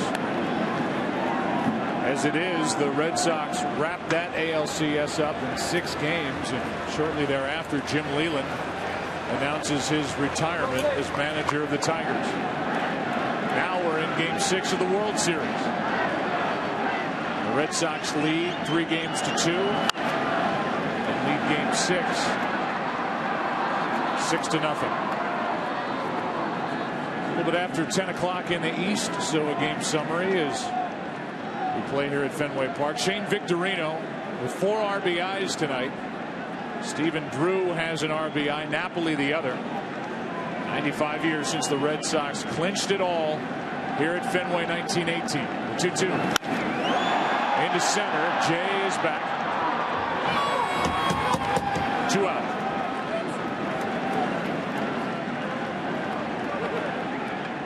The batter will be Ellsbury, who is headed for free agency whenever this World Series is over. As is the Cardinal right fielder, Carlos Beltran. As is Stephen Drew, the shortstop for the Red Sox.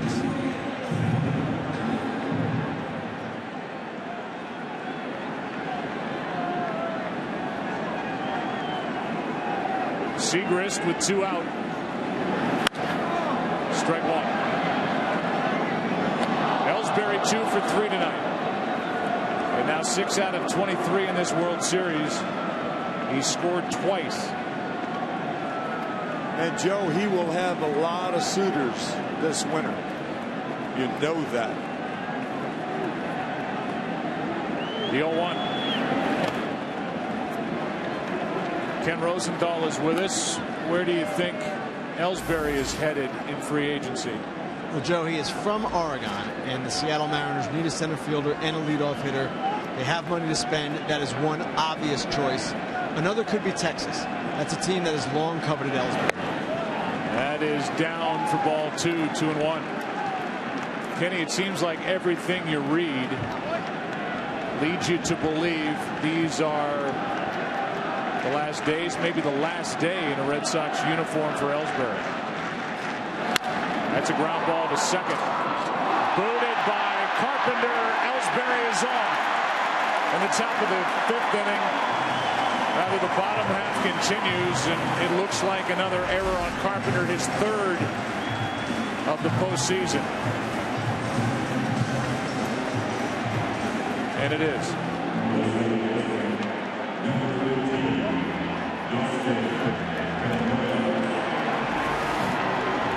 2 out, and the batter will be Pedroia.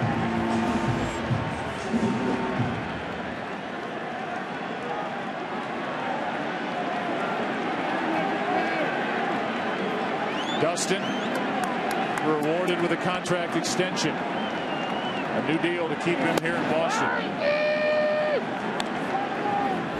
John Axford, the big right-hander, gets loose. An error continues this fifth.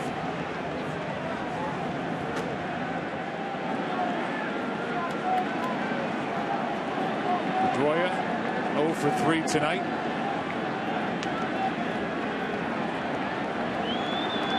They have Ellsbury running early and now caught in a rundown. It continues, and he's safe back to the bag.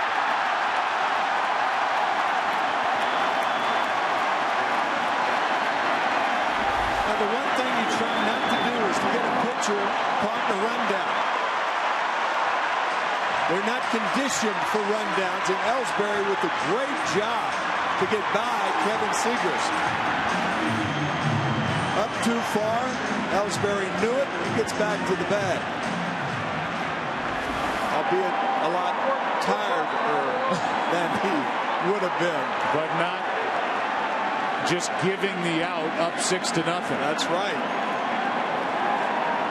And the count's 0-1 on Pedroia. They have another chance to run right here.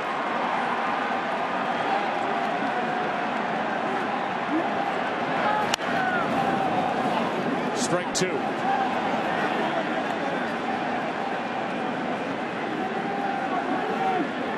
Each side has an error now. Each second baseman has an error. Lackey able to pitch around Pedroia's error in the fourth. Segrist trying to pick up Carpenter here in the fifth.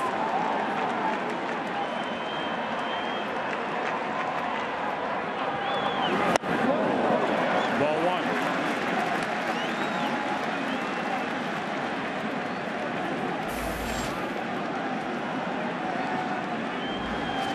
That would have gone down as a stolen base attempt if he had been caught. Ellsbury was not. Still has not attempted one.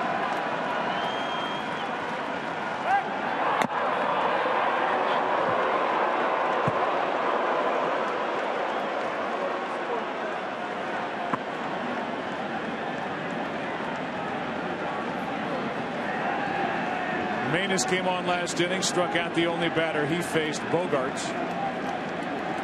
First inning of work for Segrist. An error has kept him out there. Here comes a 1-2 pitch. Pedroia flies it into right, easy for Beltran. And we go to the 6th inning. Game 6. It's 6-0. There will be Alan Craig, who has 2 of the 6 St. Louis hits.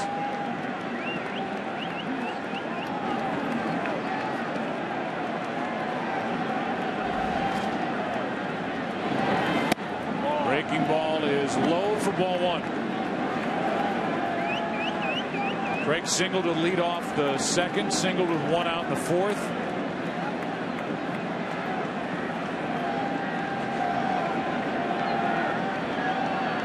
He is now 6 out of 14 in this World Series as he skies one into center for Ellsbury. 1 out. Batter will be Molina. The World Series on Fox is sponsored by Walmart. Save money, live better. Walmart. By Thor: The Dark World in theaters November 8th. And by Geico. 15 minutes could save you 15% or more on car insurance. 1 out, nobody on for Molina. He's been on base twice with a hit. He reached on an error. Hard hit. Pedroia picks it. Gets the out. 2 gone. Even Dustin has to smile after that. He has every reason to smile after this play. Vintage Pedroia.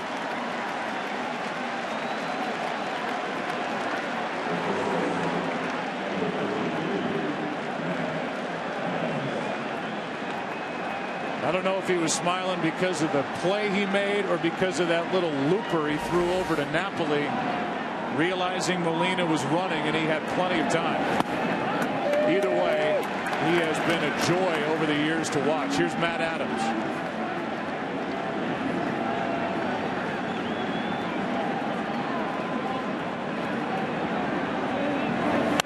You pick the era. You pick the team in whatever era you want to pick. And Dustin Pedroia would fit right in. Any of them. Adams 0 for 2 and now set up at 0-2.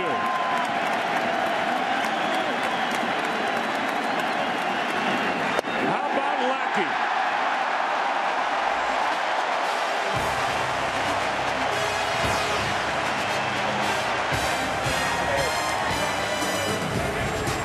$10 and over, up to $4 million.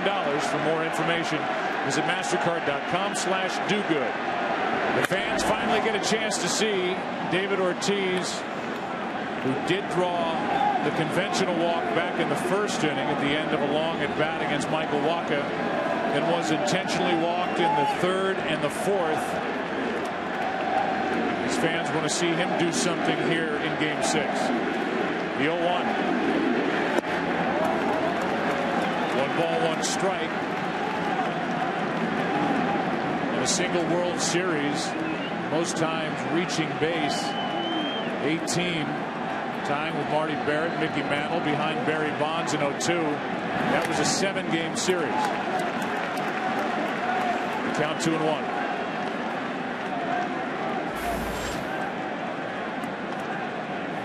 Part of the order: Ortiz, Napoli, and Gomes.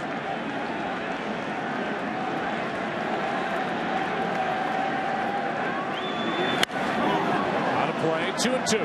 He just does not swing through pitches. We talked about it in the opening.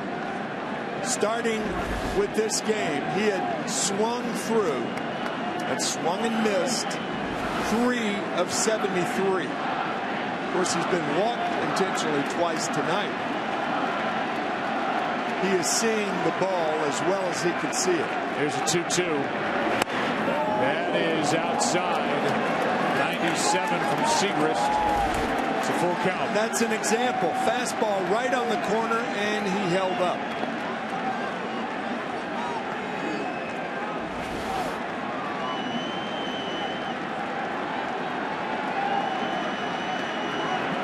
He's homered off Segrist already in this series, and he strikes out. At 97 from the rookie left-hander. First strikeout in 10 games for David Ortiz. That's 10 postseason games against the best pitchers in the business. And that strikeout is the end of the night for Kevin Segrist. Napoli coming up. Carlos Martinez coming in out of the Cardinal pen. 1 out, nobody on in the 6th inning, and Mike Napoli first up. Challenged with a 97-mile-per-hour fastball. Napoli, then Gomes.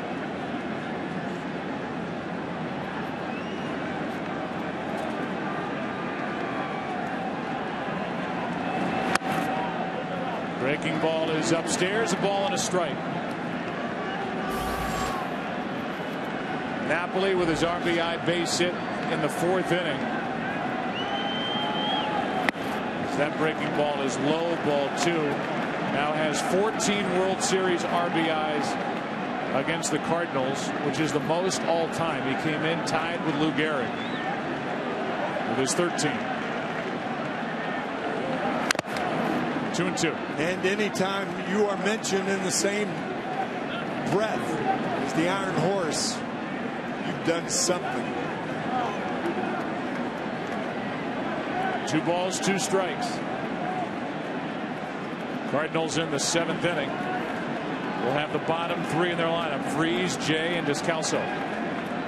Here's a 2-2. Got him on the outside corner. 2 gone. Boy, tough slider from Martinez gets Napoli. He is nicknamed Little Pedro for a reason. What a bright future he has ahead of him.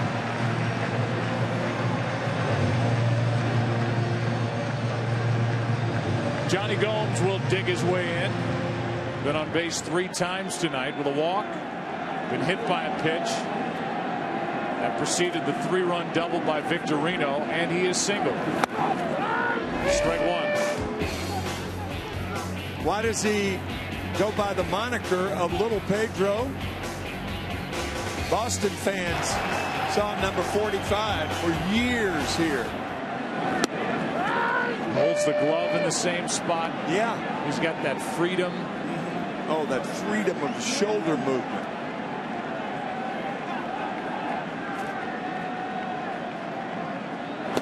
He misses outside. Saw Pedro, Little Pedro, and now we'll see both of them. Here's a 1-2 pitch to Gomes. Chopped short. Descalso gets the high hop, gets the out. And Segrist and Martinez have a perfect 6th. 7th inning rolls in, game 6. Cardinals bat down by 6. Back after this from your local Fox station.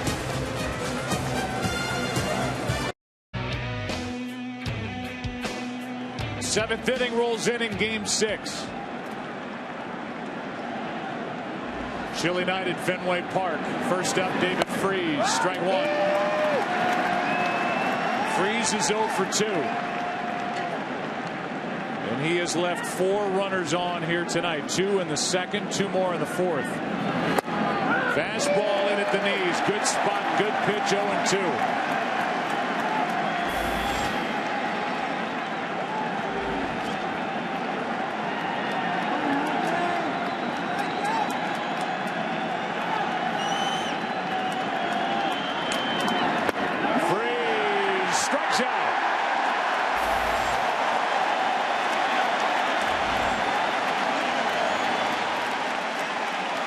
Having the luxury of getting ahead, throwing the ball out of the strike zone, and making David Freese commit, he did.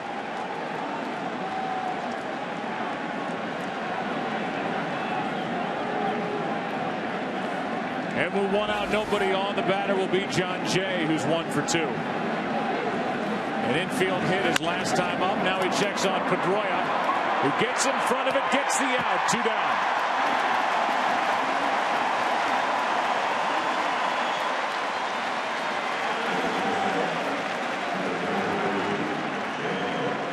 Give you the Geico in-game box score for the Cardinals. They have 6 hits. But Lackey has pitched so well with runners in scoring position, with guys on. So far, no runs. Alan Craig and Matt Carpenter, the only 2 in the Cardinal lineup with more than 1 hit. Here's Descalso 0 for 2. Lined out his last time up.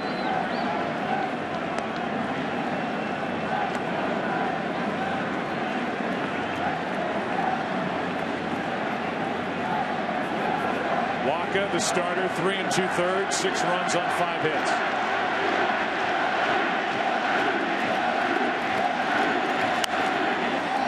They chant the name of Lackey, a guy who came here in 2010, given a big deal, pitching this October, better than he ever has with the Boston Red Sox. Ground ball, fair. Pass first down the right field line, and Descalso watches Victorino make a great play to hold Descalso to a 2-out single. That's what John Farrell, to reiterate what you said earlier, that's why he told us before the game that Victorino gives him so much flexibility in right field. He's by far the best right fielder he has, and he shows it. The premium tonight is 4 runs driven in also. First World Series hit for Descalso here in 2013. And the batter is Matt Carpenter. Carpenter has 2 hits. He takes strike one.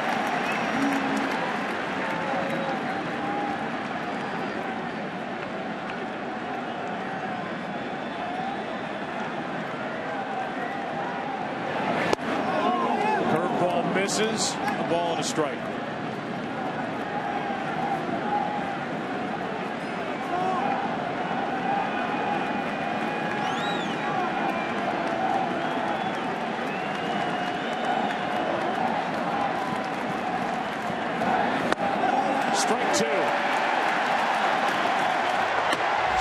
Tozawa getting loose just in case. You know John Lackey doesn't want to give up the baseball. Never does. Ahead on the count to Carpenter, 1-2.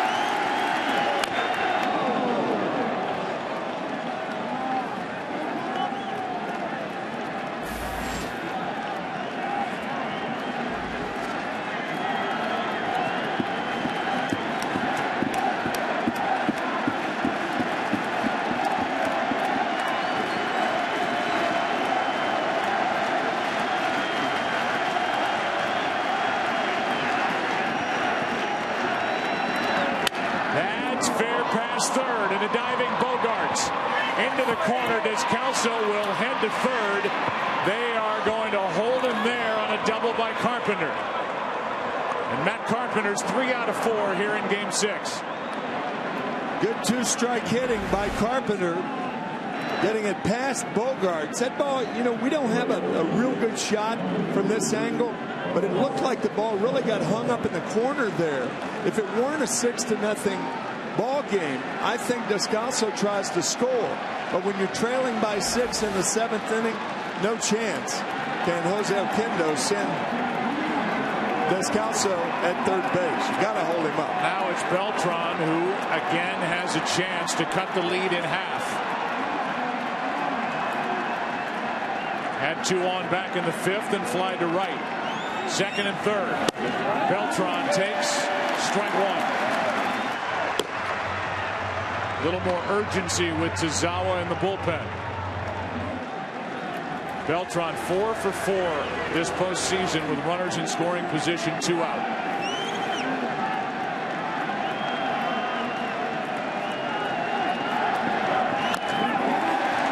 Strike 2.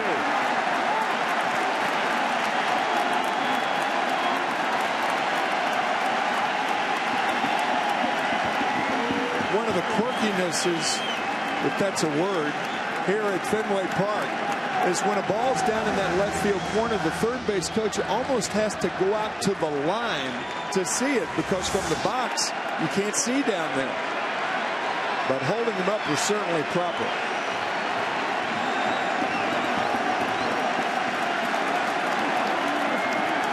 Here's the 0-2. Base hit left field. 1 run scores. Carpenter will be held at third. The Cardinals are on the board. It's a 6-1 game as Beltran knocks home Descalso. Through the deserted third base position.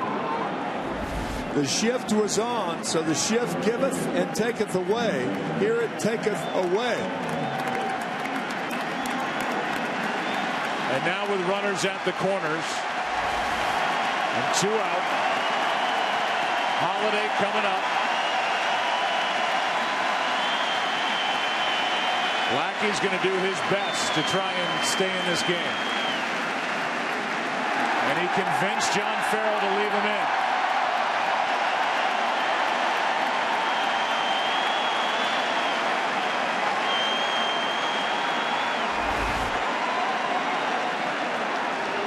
This is my guy, he says to John Farrell before he even gets out there.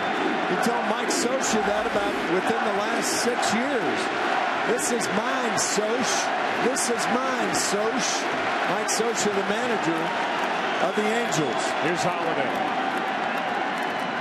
1st and 3rd, 2 out. And again, keep the ball away.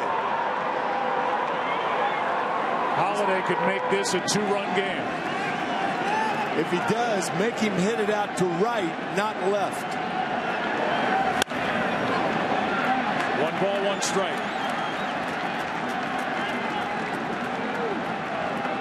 Holiday homered here in game 1.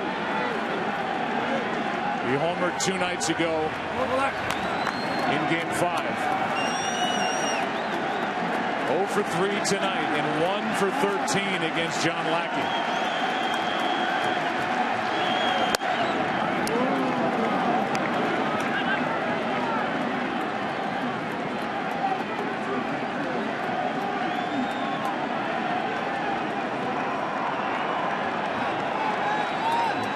Three straight hits. Holiday. That gets away. It'll send Beltran down to second. And it's a 3-1 count on the Cardinal left fielder. Now a single cuts it in half.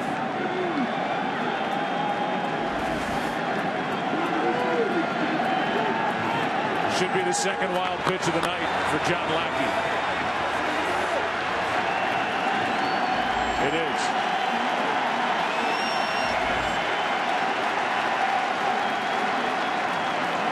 Holiday sitting on a pitch on 3-1. Fouled straight back. And it's a full count. Holiday had a pitch to hit then and missed it. It's fouled it back.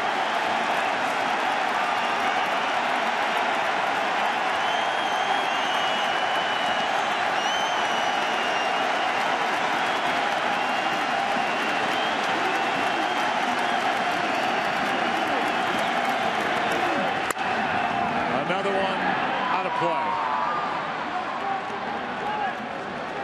So far, 6 straight fastballs to Matt Holiday from Lackey.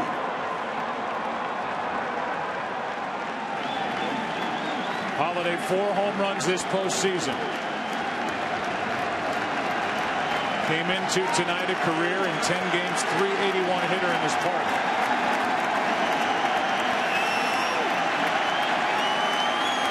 The last hurdle for Lackey. And he has walked Holiday to load the bases. David Ross is going to go out. Farrell is going to come out, and that's it for Lackey.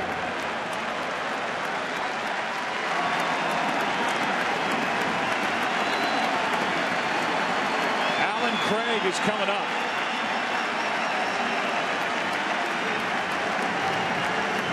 These fans will let John Lackey feel their appreciation in Game 6.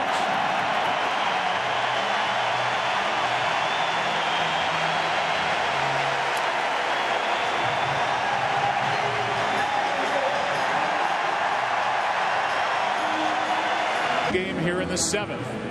Alan Craig coming up.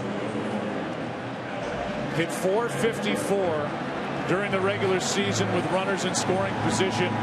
3rd highest average since 1974. Alan Craig in his career with the bases loaded has hit .424, including the postseason. Lackey's night is over. And he gives way to Tozawa with the bases loaded in a 5-run game. Alan Craig, 2 for 3 tonight. Lights up with men on. Ball 1. The Cardinals' only grand slam during World Series play, hit by Ken Boyer at Yankee Stadium, Game 4 of 1964.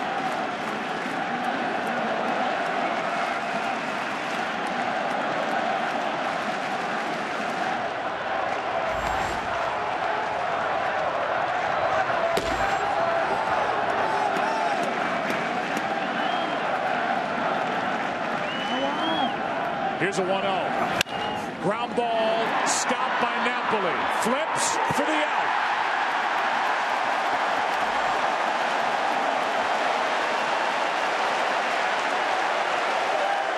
And the Cardinals now have left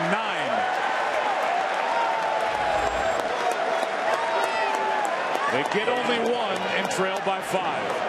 Ladies and gentlemen, this has been a World Series to remember in more ways than one. Thanks to the support you've shown for our troops all season long. Bank of America recently donated $1 million to Welcome Back Veterans and Wounded Warrior Project to help our service members and veterans succeed here at home. And as a result of the overwhelming gratitude you've shown for their service, Bank of America will continue to donate $1 for each message of support using hashtag TroopThanks through the conclusion of this World Series. And now we join PA announcer Henry Mahegan for the introduction of God Bless America. To lead us in the singing of God Bless America and representing all of the active duty, reserve, guard, and civilian professionals faithfully serving in the United States Air Force across the globe, please welcome Master Sergeant Jennifer Dashnaw, Technical Sergeant Richard Vasquez, Technical Sergeant Nico Ellison, and Staff Sergeant Rachel Weber, the United States Air Force Heritage of America Quartet.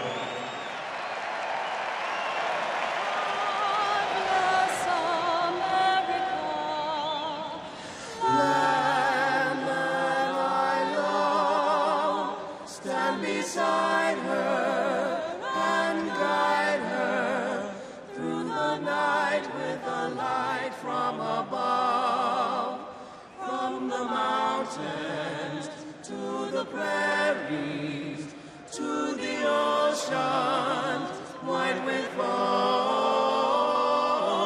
God bless America, my home sweet home. God bless America, my home sweet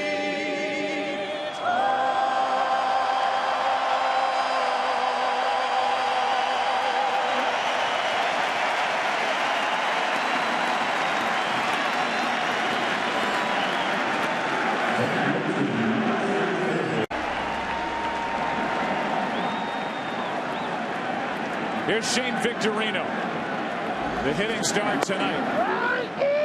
He's got 4 of the 6 RBIs for Boston. He missed 2 games with a bad back. Breaking ball stays inside. The count 1-1. When Shane was a senior in high school in Hawaii, he kicked a 48-yard field goal. University of Hawaii offered him a scholarship to be a defensive back. After tonight, I think Shane made the right decision. Yeah, he's involved in his 3rd World Series. He's already got a ring. First year with the Red Sox is Brandon Workman. A guy who started the season in Double-A is getting loose. Count's gone to 2-1 from Carlos Martinez. Fly ball into left. Holiday comes to get it. 1 out. Let's look at what the Red Sox have been able to do throughout this postseason. They took care of Matt Moore and David Price at the Tampa Bay Rays in the division series in games 1 and 2. They got Verlander in game 3, Scherzer in game 6 during the ALCS. And now here in this World Series, they've defeated the top starter for the Cardinals, Adam Wainwright, 2 times in games 1 and 5. Here's a fly ball into right. 2 out. In this World Series, Adam Wainwright is 0-2 with an ERA of 4.50 as he's gone head-to-head with John Lester twice. And Lester, Tim, is 2-0 in this World Series, 1 earned run in 15 1/3 innings pitched. And he's 4-1 this postseason with an ERA of just over 1.5. Being masterly with that cutter inside and outside to right-handed batters. Stephen Drew takes a strike. This is a Red Sox team that is up here in game 6, 6-1. Lead this World Series prior to this inning as a group, hitting only .214. But they have had big hits from different guys when it's mattered the most. He has one of them, which happened in game 5 to break a 1-1 tie in a 2-run 7th. Here's a fly ball into left, a base hit. And Stephen Drew is 2 for 4 tonight.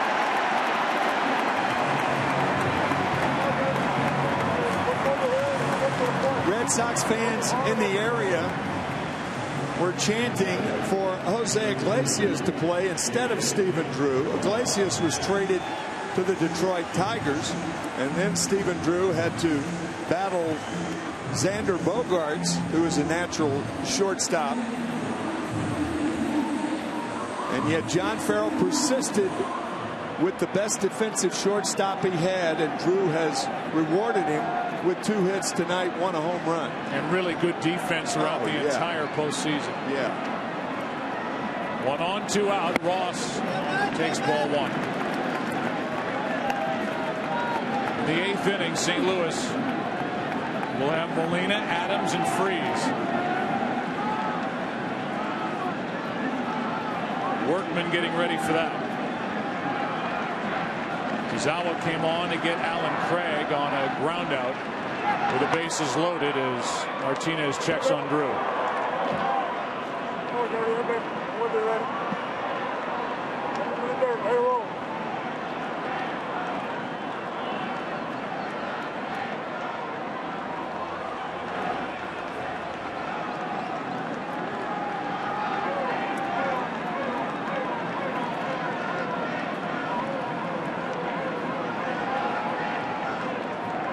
A 1-0. Hard hit, but right at John Jay.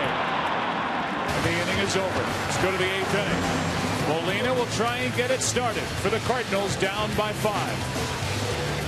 2/3, 1 run, 9 hits, 5 strikeouts, 1 walk. Tazawa got the only man he faced. The bases loaded in the 7th. And here's Brandon Workman. Big piece of the bullpen puzzle for John Farrell this October. Yadier Molina first up.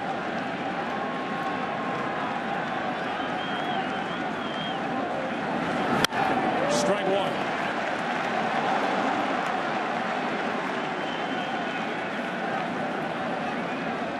Workman was the losing pitcher in Game 3 in St. Louis, the game that ended with that obstruction call at third base. Red Sox won Game 4. They won Game 5. They lead Game 6.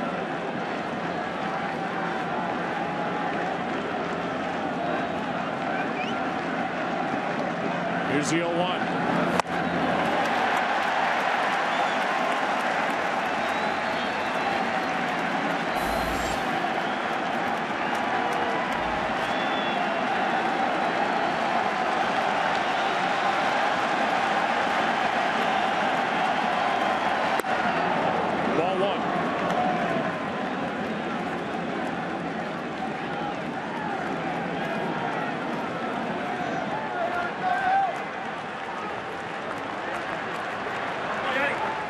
Cardinals with 6 outs to get 5 runs at least. Here's a 1-2. 2-2.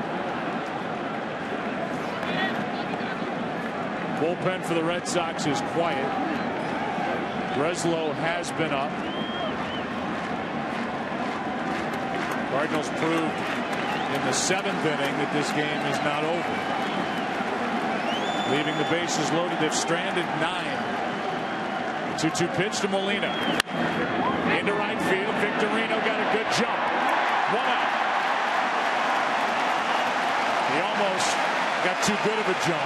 You're right. Almost overran it. Here's Jim Joyce, the home plate umpire, making a friend here at Fenway. How are you? How long you been coming here? 70 years. Yeah, Every game. absolutely. Great to see you. Pretty good. Later on. And there he is. And since 1953 he's been coming here. So he saw the splendid Splinter many times. First pitch of ball to Matt Adams. Cardinals still do not have an RBI from the 6 through 9 spots. And they've had their chances here tonight. But that group hasn't had an RBI in this series. There's Pedroia. 2 out.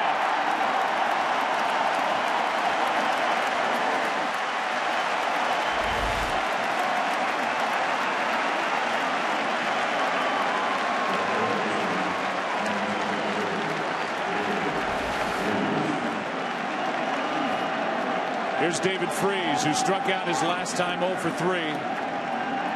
Cardinal third baseman without an RBI in this World Series.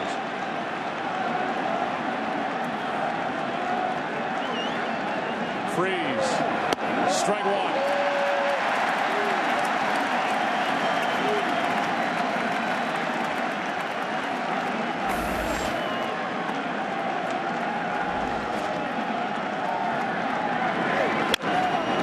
Chopper to third. Bogarts. Inning over. A 1-2-3 inning for the rookie Brandon Workman. Pedroia, another good play. And they're starting to gather. 6th pitcher of the night for St. Louis. It's Randy Choate. 6-1 Red Sox. Bottom of the 8th. Ball 1 outside.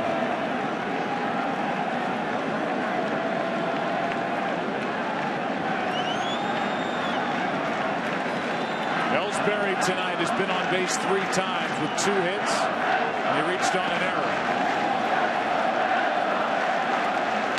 2-0.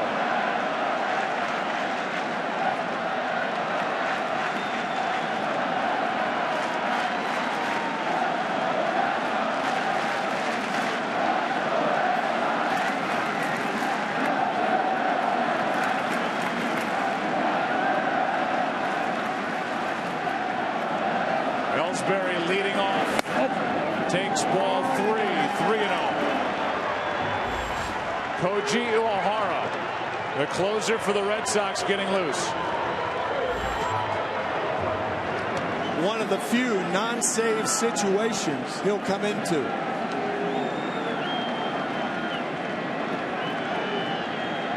Choate walks the leadoff man. And on the heels of that walk, we'll send it to Aaron Andrews. Joe, thanks so much. I'm here with Arthur D'Angelo, who's been a season ticket holder here at Fenway Park for 65 years. These same seats, 3 generations with him here tonight. He has never missed a game. What would it be like for you to finally see the Red Sox win a World Series game here? Great feeling. Financially, I'm all set in life. But this is continue for the next generation and generations to come. Now, he actually told me you need to hurry up because I have to go back to work. You work at a convenience store across the street that sells hats and shirts. How well you think you're going to do tonight? 65 years I've been doing that. So I'll keep doing it as long as I live. I'm 88 years of age. I don't know how long I'm going to be around, but I'll keep doing it as long as I can. Joe, back up to you then. All right. Thanks to both of you. Bottom of the 8th, pitching change. Trevor Rosenthal takes over in the 8th.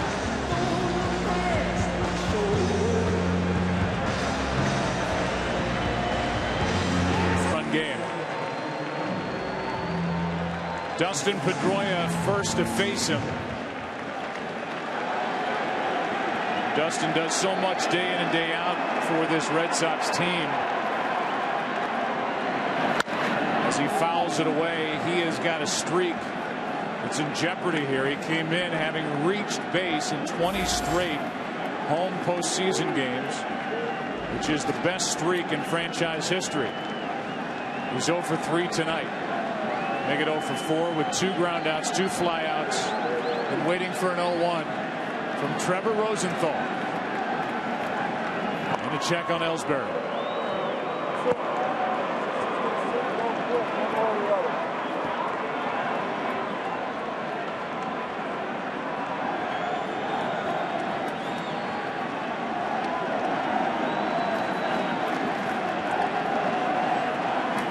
Here is an 0-1 pitch. Chopped to second. Out at second. No throw to first.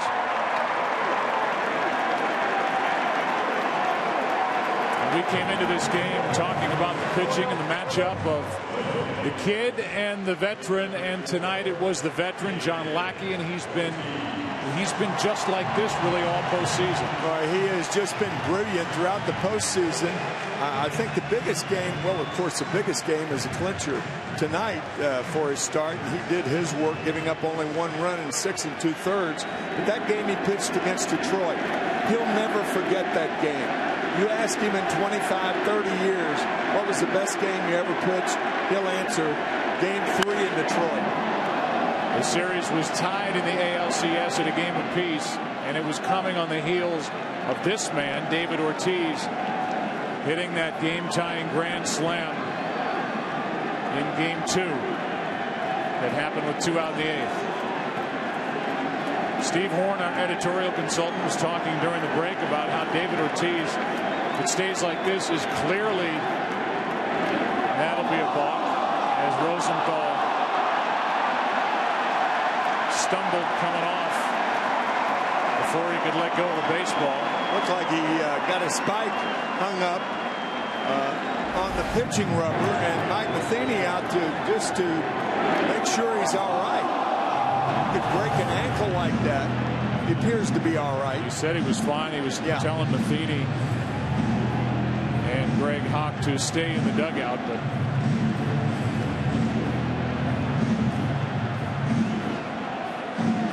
just to finish the point about David Ortiz with what he's done at the plate, what Steve was saying, I mean, you look at what John Lester has done on the mound in this World Series. Yeah.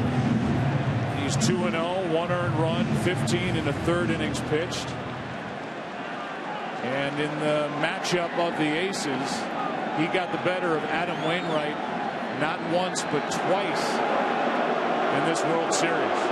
And now after the balk, it takes the bat out of the hands of David Ortiz. He has been walked 3 times now intentionally this evening, scoring 2 runs in the 3rd and 4th innings.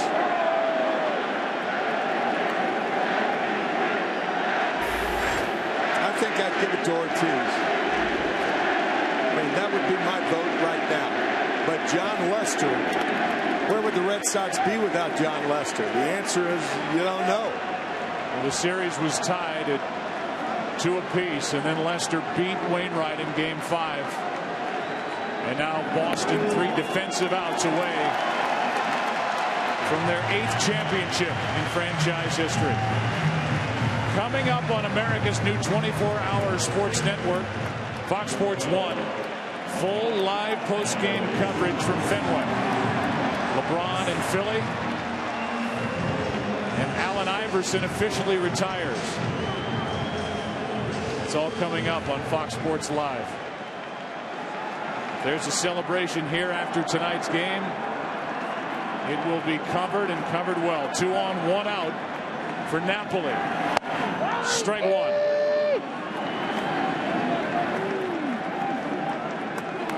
Napoli has 2 hits in this World Series.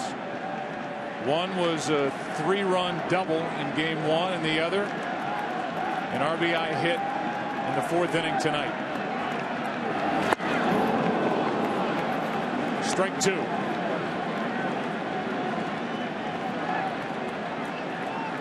No World Series team in recent memory has made more economic use of their base hits than the Red Sox in this series.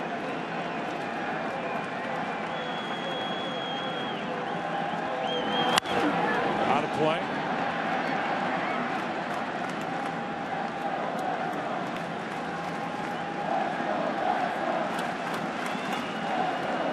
Napoli trying to avoid striking out for the 4th time tonight.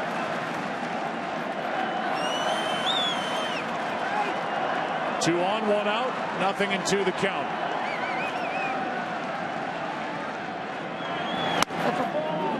Ball 1.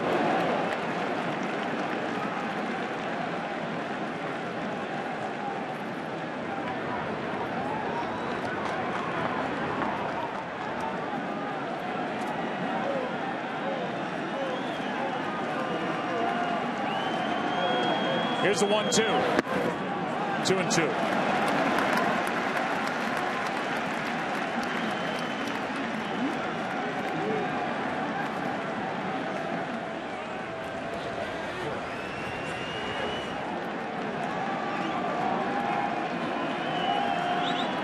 Now a 2-2.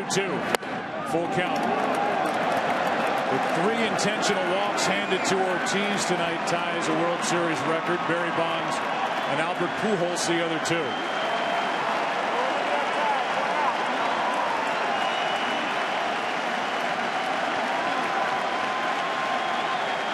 Here's a 3-2. Strikeout for the second out. We have said it a couple of times already tonight. If it happens here tonight,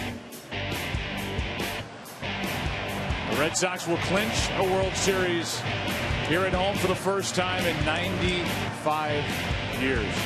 And a couple of notes. Final game back in 1918 in the win over the Cubs was on September 11th, as you read.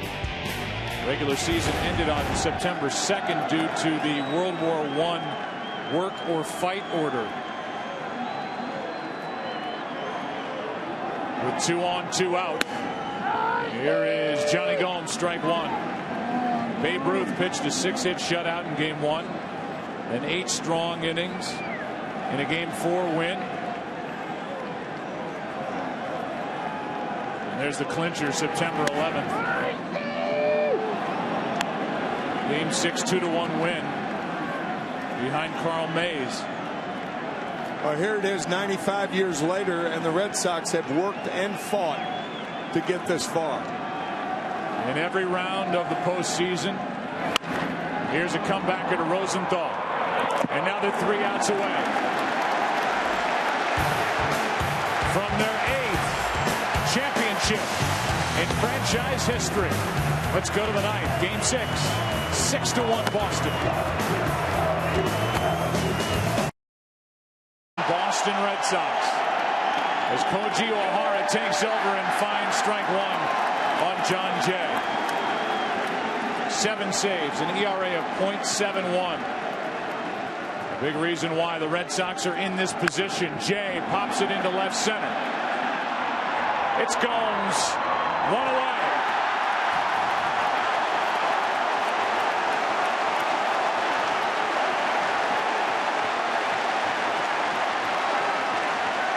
Here's Descalso. When the Red Sox won that 1918 World Series, they were a perfect 5-0 in World Series played. In the clincher, Babe Ruth entered as a defensive replacement in the 8th inning. And it wouldn't be another World Championship for 86 years. Babe Ruth was known for his defense, right? Here's a strike 1-1 on Descalso. The 86-year drought ended in 2004. The 4-game sweep over the Cardinals. That's strike 2.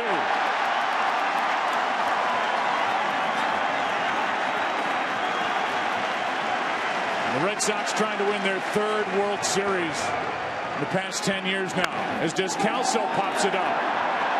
Gomes is there again. 2 out.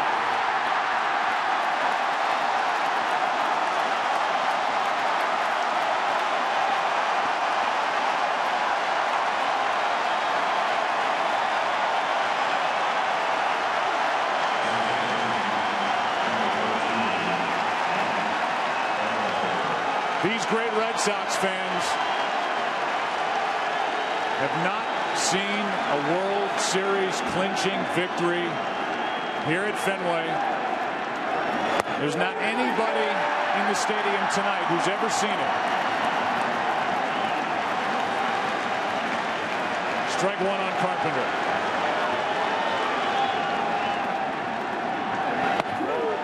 One ball, 1 strike.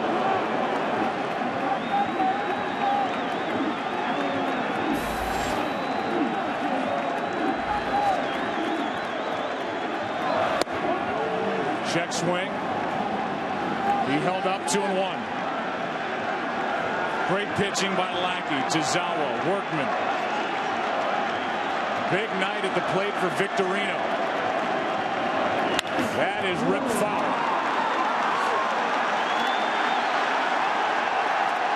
2-2.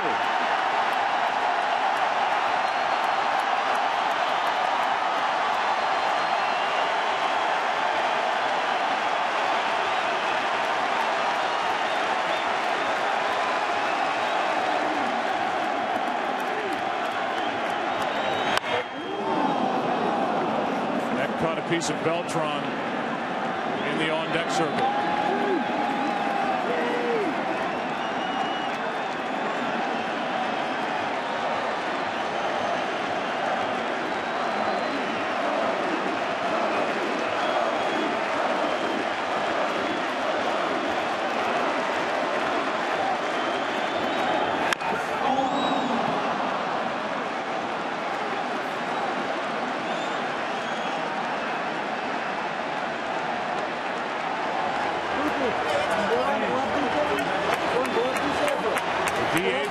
Celebrate.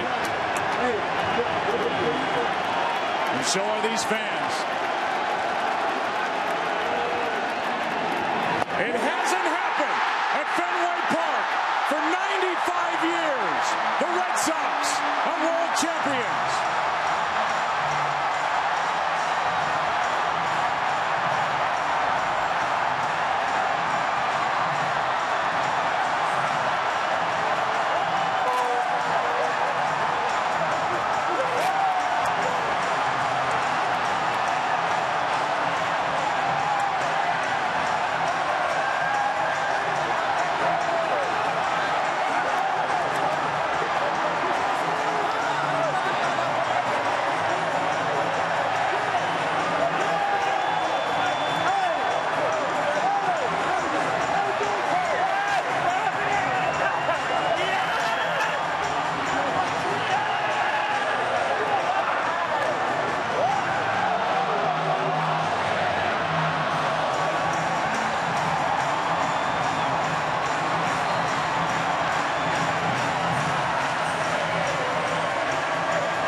Let's go down to Ken Rosenthal.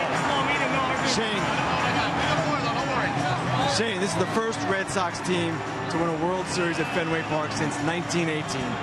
How much did you guys talk about that, the idea of making history? You know what, honestly, with this team, man, we focused all year long. Our goal from day one was to be the best team that we could possibly be. Did we know we'd end up here? That was our goal. We worked hard every single day. Hey, we're world champs. Can't believe it. Well, Shane, you've won a World Series, but we all know what happened here in April at the Marathon. How much more meaningful is it to win this series in this park, in this city? Hey, all those that were affected in the tragedy, Boston strong. Thank you very much. That's all I got to say. Now, what about your bases loaded at bat, the first one? It seems like you have some magic with the bases loaded in the postseason. Hey, it's just, my parents always told me, take every moment, live every moment, love every moment. I just went up there and said, hey, I'm getting another moment. I missed 2 games. It's time to shine, do what you can. And I was able to get a good hitter's count. I was able to put a ball off the wall and enjoy every moment of it, Dan. Shane, congratulations. Now over to Aaron Andrews. Kenny, thanks so much. I'm here with John Lackey, who told me back in St. Louis it's taken 11 years to get back here. And you also said you weren't going to put it in perspective until it's over. All right, it's over. What does this mean? We're going to have some fun tonight. It was awesome atmosphere here tonight. The guys on the team are so awesome. I'm really fired up to just be a part of this. And it's pretty cool. Take a minute. Listen to these fans. You've been through a lot here in Boston, John. How does that sound? Sounds pretty good.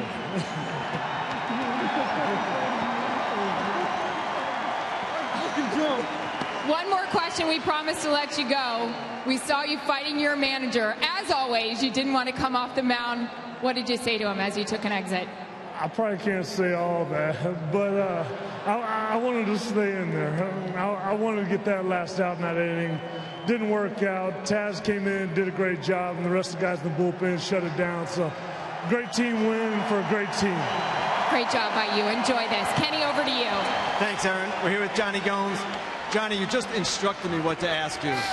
The team was 10-1 with you starting in the postseason. How'd that happen? Well, I mean, there's a lot of sabermetrics and there's a lot of numbers and stuff, you know, the whole WAR stat, you know, but when we go to playoffs, you know, it's, you want me to go to war with, you know, so, man, I say I work inside a museum, but this is the loudest a museum's been in a long time. Now, Johnny, the other night you told me that if the Red Sox won the World Series at Fenway Park for the first time in 95 years, it would be one of the biggest wins in sports history. Why did you say that? Well, I'm a believer in as soon as we went to Fort Myers, the movie's already been written. All we had to do was press play, and this is what happened. Now, the atmosphere in here tonight, the fans chanting, cheering all night long, on their feet. How would you describe it? Well, I think I'd screw it up if I decide to describe it with words. I'm going to describe it with actions when this place is rocking and rolling. Johnny, congratulations. Right on. Joe, back to you. Well said by the starting left fielder here tonight. As Ken said, the Red Sox 10-1 when he gets a start in the outfield. And here's the final out. On a strikeout. Fitting for Koji Uehara. Such a big part of the championship here with the Red Sox. The celebration is on at Fenway Park.